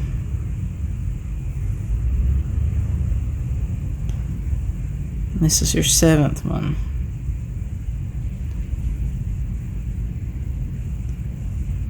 Okay. 8th one. Get underneath that leg above it. Your 9th one is the last one on that top row. Make sure you're just one thread over.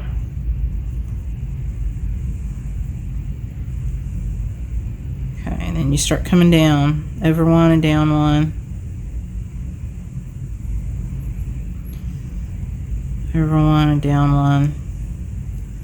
And the last 2 are right underneath each other.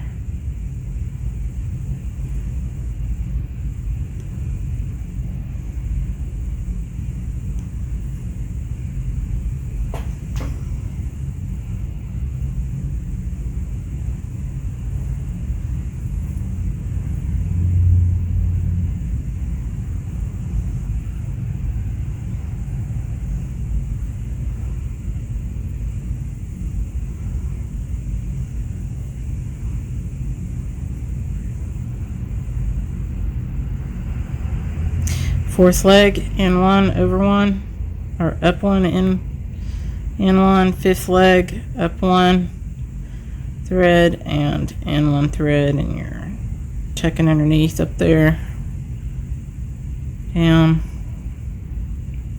Don't miss the sixth leg, it's easy to do.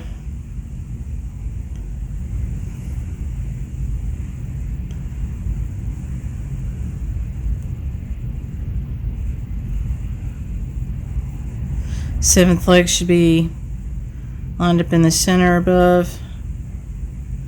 Eighth leg, tuck underneath there, get it down into the pool, and then ninth leg is the last one across the top.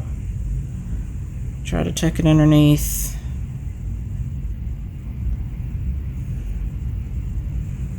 Okay. And then the 10th leg is over a thread and down a thread. 11th leg is over a thread, down a thread. 12th leg is just straight down a thread, down a thread.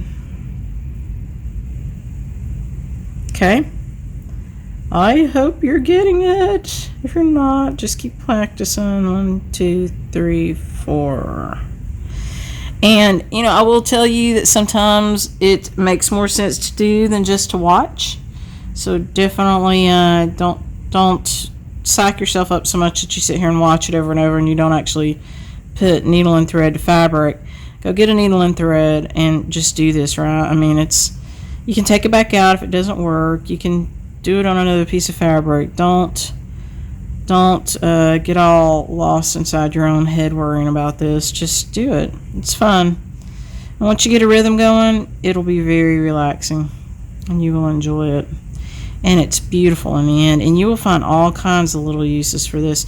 I mean, I will tell you, like I said, we've got a couple freebies coming up from Jeanette that are just beautiful, that you can use these stitches on, in addition to if you want to do the sampler at the back of her book, which is just gorgeous.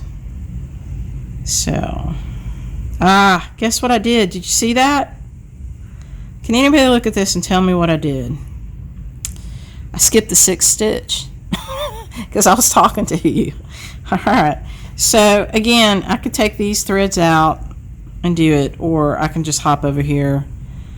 I'm not super anal about the back of this thing because it's just a learning thing, right? So I missed that thread. There you go. I meant to do that again. I really did. All for your benefit, for your learning experience. Alright, so I think that's the 5th one. Let me count it. 1, 2, 3, 4, 5. 5th across the top. Alright, so over one, down one. This is the 10th leg because that was the 9th leg. Alright, and then the 11th leg is over one and down one.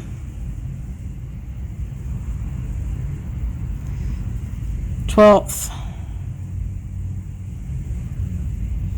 And the 13th.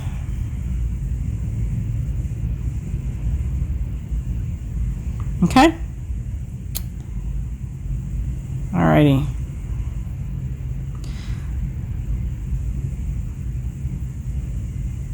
One, 2, 3, 4.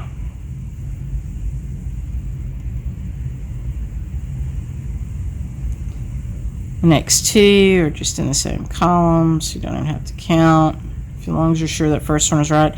And now that you've got that top row in, remember you can always line up. So now the 4th stitch is up one and in one.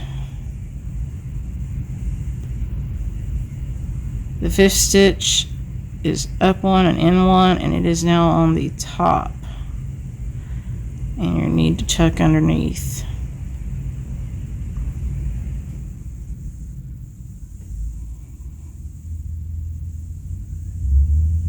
6. This is number 6. Don't skip the 6th leg. That was number 6. Do you remember that from Sesame Street? I guess it was Sesame Street. Number 6. I can't remember now. Anyway, there's some kid show. This is number 7. right in the middle, and number 8 is also up there, but it's a little bit because I yanked on that last one. Come up underneath the bottom leg of that top array. This is number 9.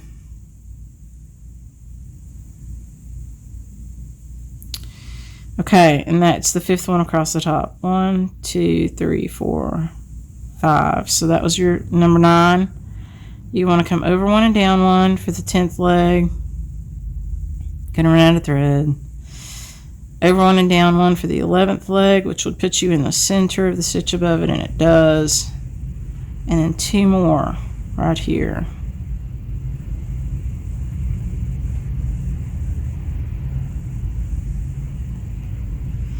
Doesn't it figure that I would run out of thread with 1 stitch left? But I am, and I'm not going to play thread chicken. I'm going to end it and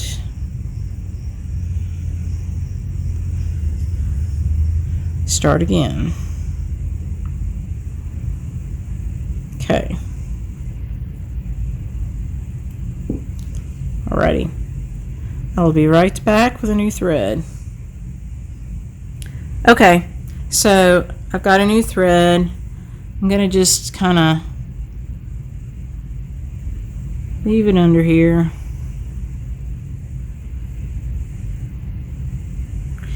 And I'm not, pulling anything too crazy tight. And if you do pull it too tight, you'll know what I mean by distorting on the front. You'll see it on the front. You'll be like, that looks a little weird. And that's what's happened. You probably just pulled stitches too tight, either when you were ending or starting a thread or in your normal stitching. Your normal stitching, I don't think it'd matter too much because you're just going to make the hole a little bit bigger. But honestly, it's really pretty, kind of like this without having a hole there. And I'm being real careful as I pull this first thread through. I pull it till it's taut. I've got my hand on the back here, feeling it. That middle finger does a lot of work. I feel everything with that middle finger, but I was feeling that as it came through to make sure that I did not pull it out because I find that annoying. And it happens a lot. Okay. And I do make sure it's taut. I don't want a bunch of thread on the back, so I pull it a little bit. You can see it's taut. And I'm feeling back there. I'm feeling for knots because knots are easy to get on the back of something. Counting over 4, which should put me in the center of those 2 stitches above, and it did. And then the 2 legs that come next line right up, just one above the other. They go into the same hole.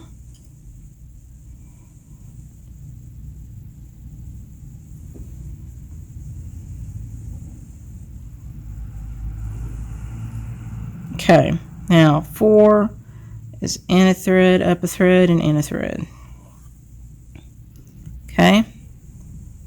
5, leg number 5 is up a thread and in a thread, and you're kind of trying to tuck underneath that little stitch above.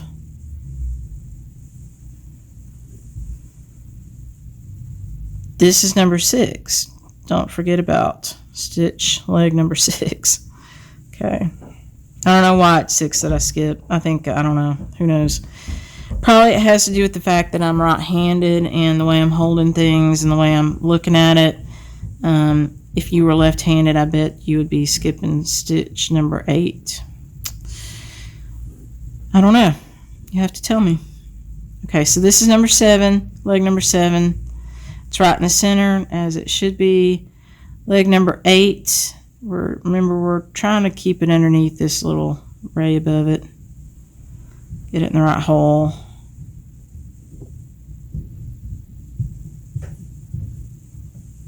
Okay, and number 9 up here is the last one in this row. Also, you want to try to tuck it underneath. So, number 10 is going to be over a thread and down a thread. Yeah.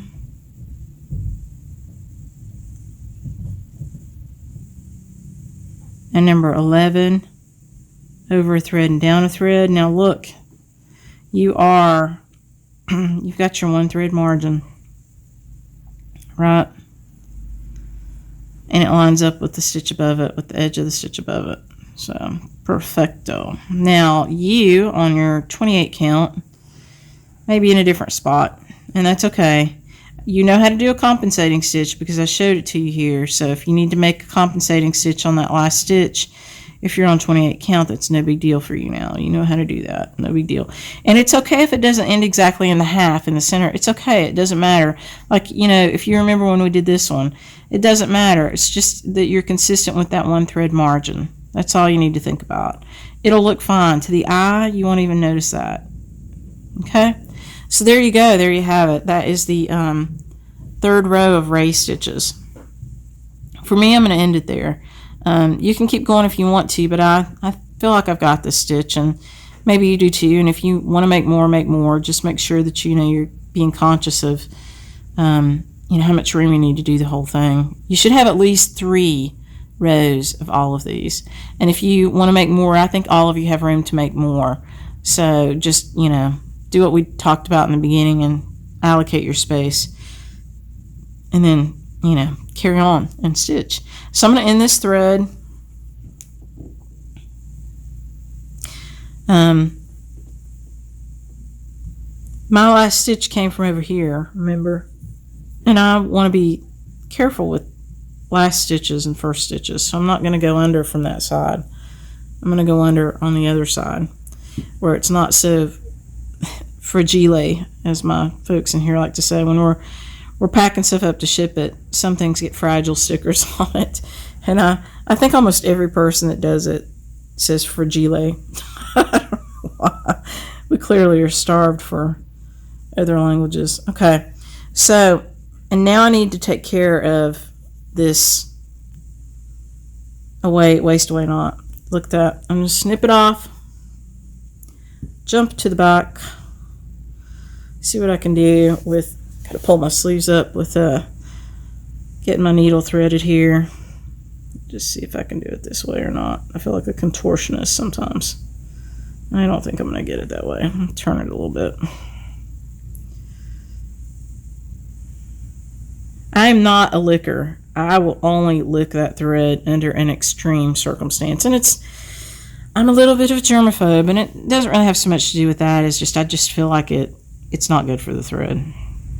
However, I don't judge on that item. I do judge if you put needles in your mouth. Anybody that stitches with me will tell you that I don't like to see people with needles in their mouths. That's not a good thing. But I don't judge if you lick and, you know, spit, do whatever you need to get threaded. Okay, all good. All right, so that's a pretty little back. The first band I carried a lot, which, you know, there's not a good way to do that. It doesn't really matter. This one looks pretty though, right? I mean, that's nearly reversible. I'd say the only place it isn't is right there where I doubled back on that one when I started over because I felt like I didn't have a good anchor for it. But I'm not fluffed about that. I don't worry about that. Pretty cool. Alrighty. I'm going to tell you guys that you have done a fabulous job because I'm sure that you have. And I look forward to seeing it. So, you know, start posting some of these on our Facebook page or on our Instagram page. I would love, love, love to see them. And if you're not on social media, send me an email. You know, it's great. So I'm going to stop for a minute and I'm going to flip to the other end. I'm going to get a different thread and we're going to go at this from a different angle. So we're not done yet. So hang on, I'll be right back. Okay, so we're back and I have flipped to the other end of my banding where I was playing with the Hungarian stitch the last time. You'll remember that. And I also switched to an overdyed thread, which doesn't go with these purples, but it's a really pretty thread. Because I just wanted to show you what the raised stitch looks like when it's done with an overdyed thread. So I have a little piece of fuzz on there. It doesn't belong. Okay, so it's you know, it's going to work the same way. 1, 2, 3, 4. Okay, and then the next 2 legs start right above in the same column and go into the same hole. You'll notice I don't have my little peel on here this time. That's probably going to bug me. But I did switch over my screw to the other side. I got wise on that. So let's put this peel on here. I can hold it. Okay. So I've got 2 legs in. Let's do the 3rd leg. And I still left that 1 thread margin. And I'm still working with flower thread. Now the 4th leg, you remember, comes up a thread and over a thread, or in a thread.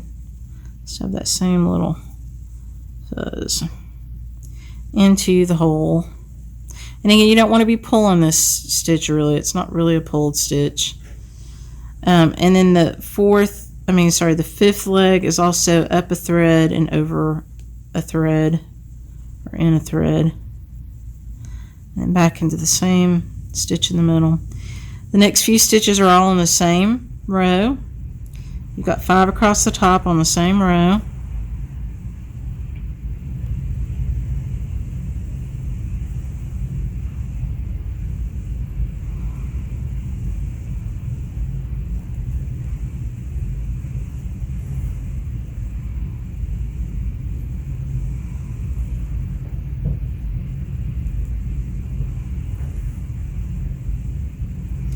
That's your 5th one.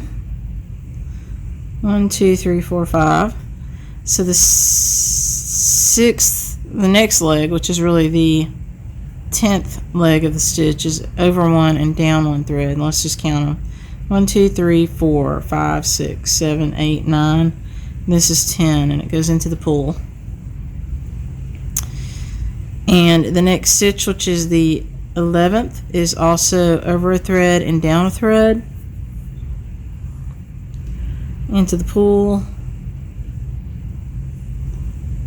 The 12th is right underneath that one. Into the pull. And the 13th is also right underneath it. And into the pull. Now, if I wanted to, I could go around the bottom of this raised stitch, and then it would look like a little flower or a giant eyelet. So you could do that. You could do all kinds of things. I think I'll just keep going in a row, and we'll just watch the color change. 1, 2, 3, 4. Now, if you own the book, you'll notice that Jeanette made the comment that this is a heavy stitch. Well, you've noticed how many times I had to rethread relative to the last stitch, the Hungarian stitch. I rethreaded a lot more on this one. It takes a lot of thread because you're going back and back and back, and you know, so that gives it makes it a really nice stitch for filling.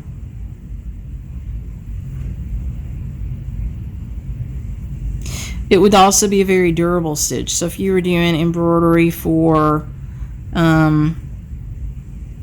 or relatively durable. It's got some long legs in it, so maybe not crazy durable, but if you were doing a little bit of embroidery that was going to see some wear and tear because it's got so much coverage by using so much thread, it would be more durable over time. The long stitches on it would make it a little bit, you know, less durable, but in a small area for a small surface it would probably be good. And I'm thinking, you know, like, I don't know that it would work too well on a church kneeler because I just think the long stitches here would make it wear. The best stitch for a church kneeler is, and those are usually done in needlepoint, but that would be a basket weave because it does use a lot of thread, but it gives a lot of durability because of, I'm counting. This is the 5th one on the top. And now I'm coming in one and down one. This is the 10th stitch overall in this raised stitch, and the 11th stitch overall in the raised stitch also comes down a thread and over a thread, and then the 12th and 13th just line up right underneath. But you're starting to see the variegation in this thread now and how pretty it is. This would be really pretty if you were embroidering on clothes, or if you're doing cross stitch or some kind of specialty sampler and you want to show some, maybe like some little flowers. You could put a long stitch down through here, and that would be the top of your flower. I think that'd be really beautiful with an overdyed thread. 1, 2, 3, 4, or you can just use it for a filling stitch, and certainly that's what it's used for a lot in needlepoint. But a variegated thread gives this thing a whole different look, just super pretty.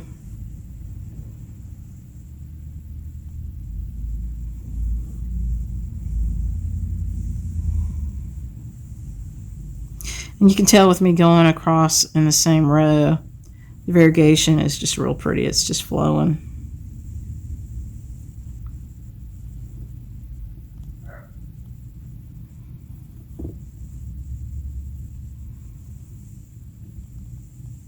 You know, I'm just sitting here thinking of different things you could use these stitches on. This would be really pretty if you were going to make a gift and maybe you were going to make a journal. You could do a little band sampler for the front of the journal for somebody, or even a bookmark or something like that, a really beautiful bookmark. But I think it would be very pretty as the front of a journal. I almost messed that up, so we need to count. 1, 2, 3, 4, and this is the 5th one across the top. But, you know, adding a little long stitch to this would make a very pretty little flower.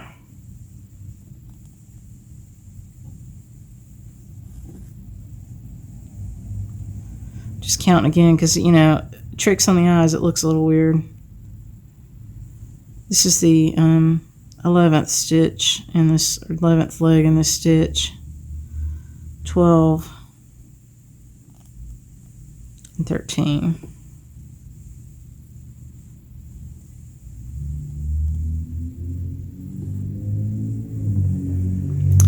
One, 2, 3, 4. I'm a green person. I really love green.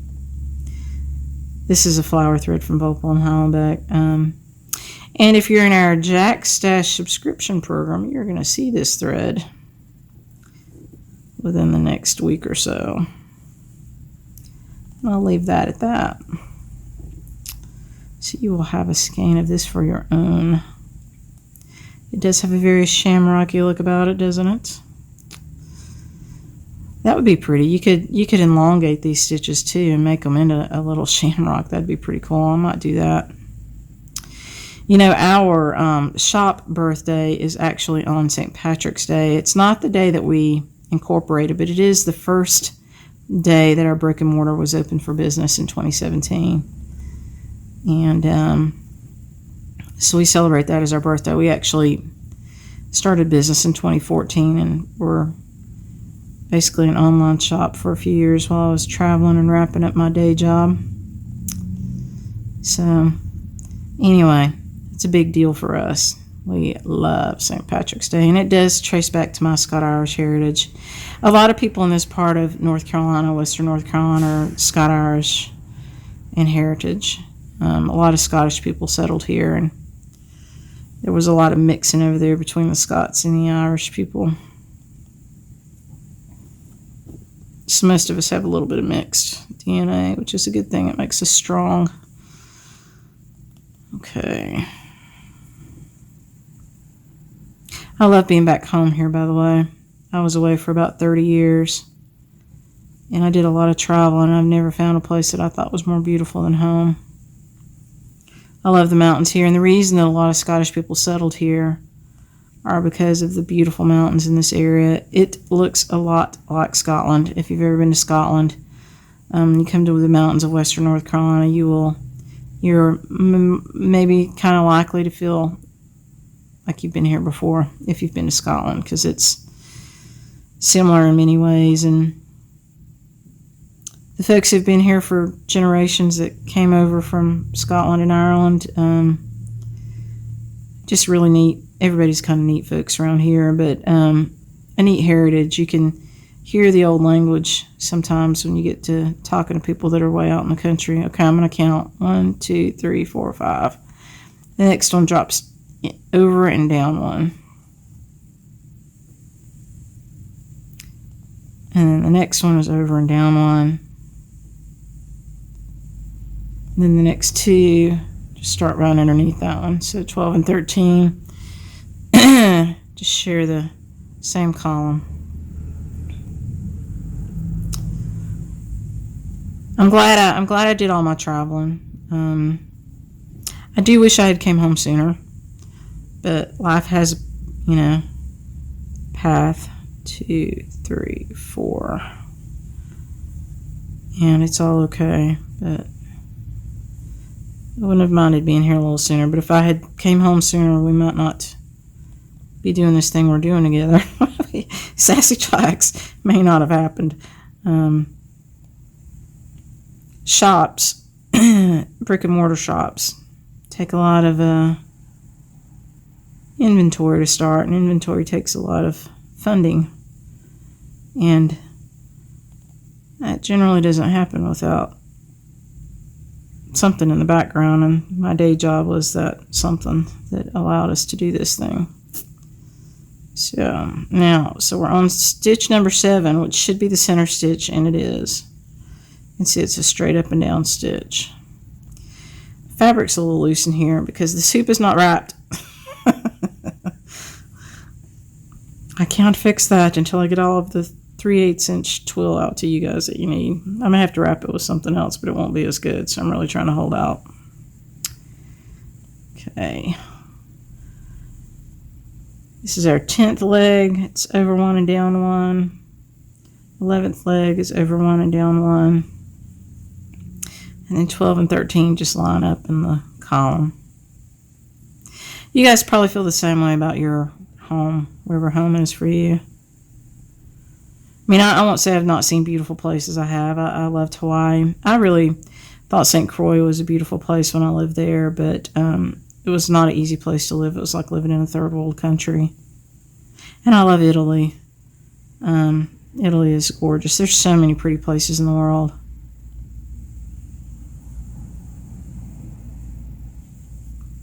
But you guys have probably seen that little symbol, the mountains are calling and I must go. That's pretty much how I felt for close to 30 years. And I finally came home. Let's count these stitches. We've got 3 in a row. 4 is up 1 thread, over 1 thread. 5 is up 1 thread, over 1 thread. 1, 2, 3, 4, 5. This is 6, which was the one I was missing all the time with the other one, and 7. For some reason, that 6th stitch looks weird to me, and I don't know. It's just me. I don't know what your stumbling block will be on some of these specialty stitches, and this one may not give you any trouble. That was wrong.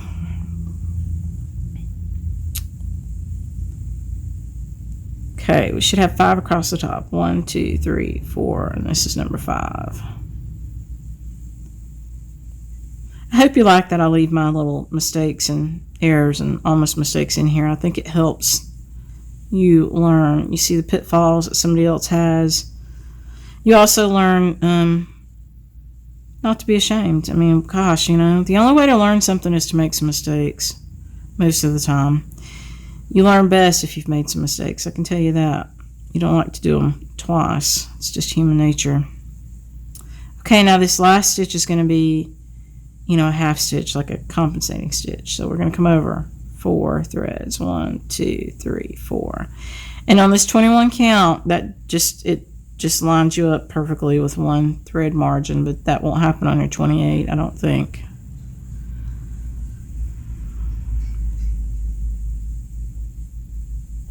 I'll find out, because my other one is a 28 count. The one that I put the title band and the thread chicken, I'm going to lose. I just feel it coming. Hurts my feelings. It's funny how that particular thing translates across for everybody. Nobody likes to have to re-thread at this joint. Look at that. There's no way. I don't think there's a way.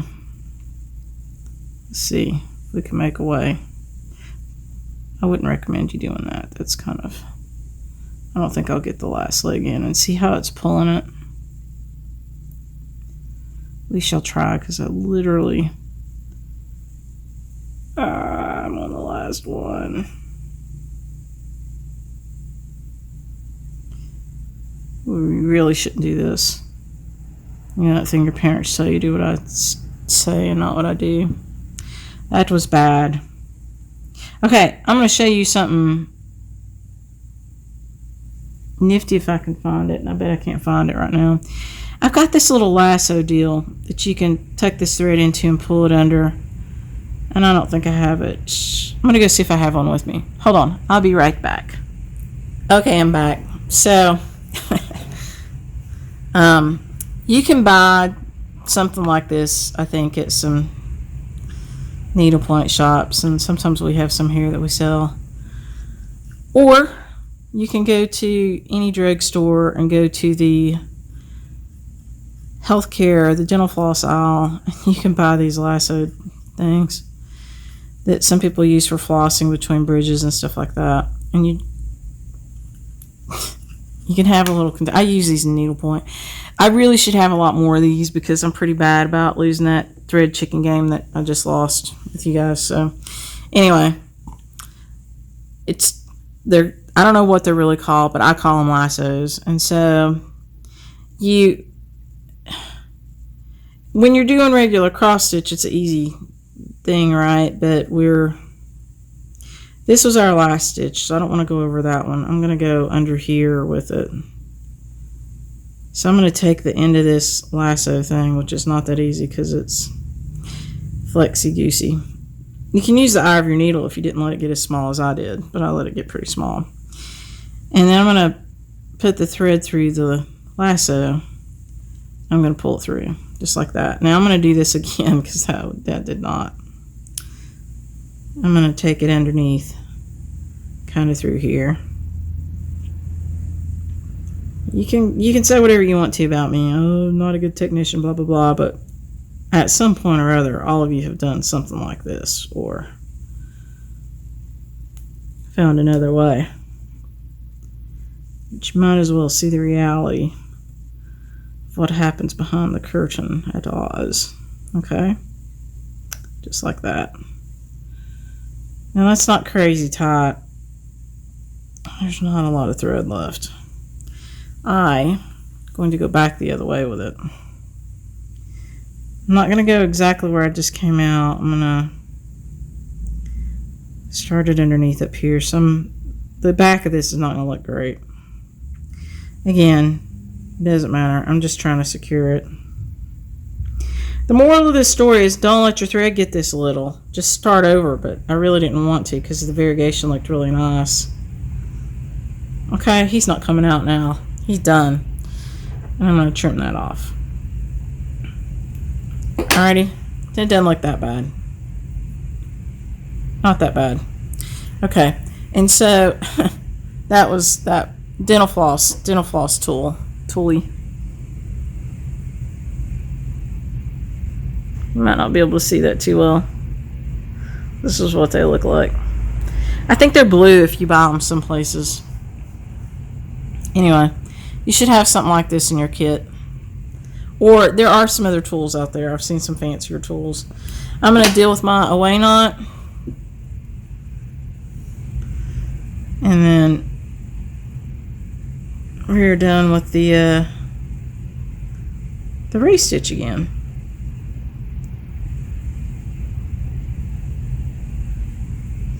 So, you remember what I said about the last leg? They're a little more fragile. That's the first leg, actually, because this is where I started.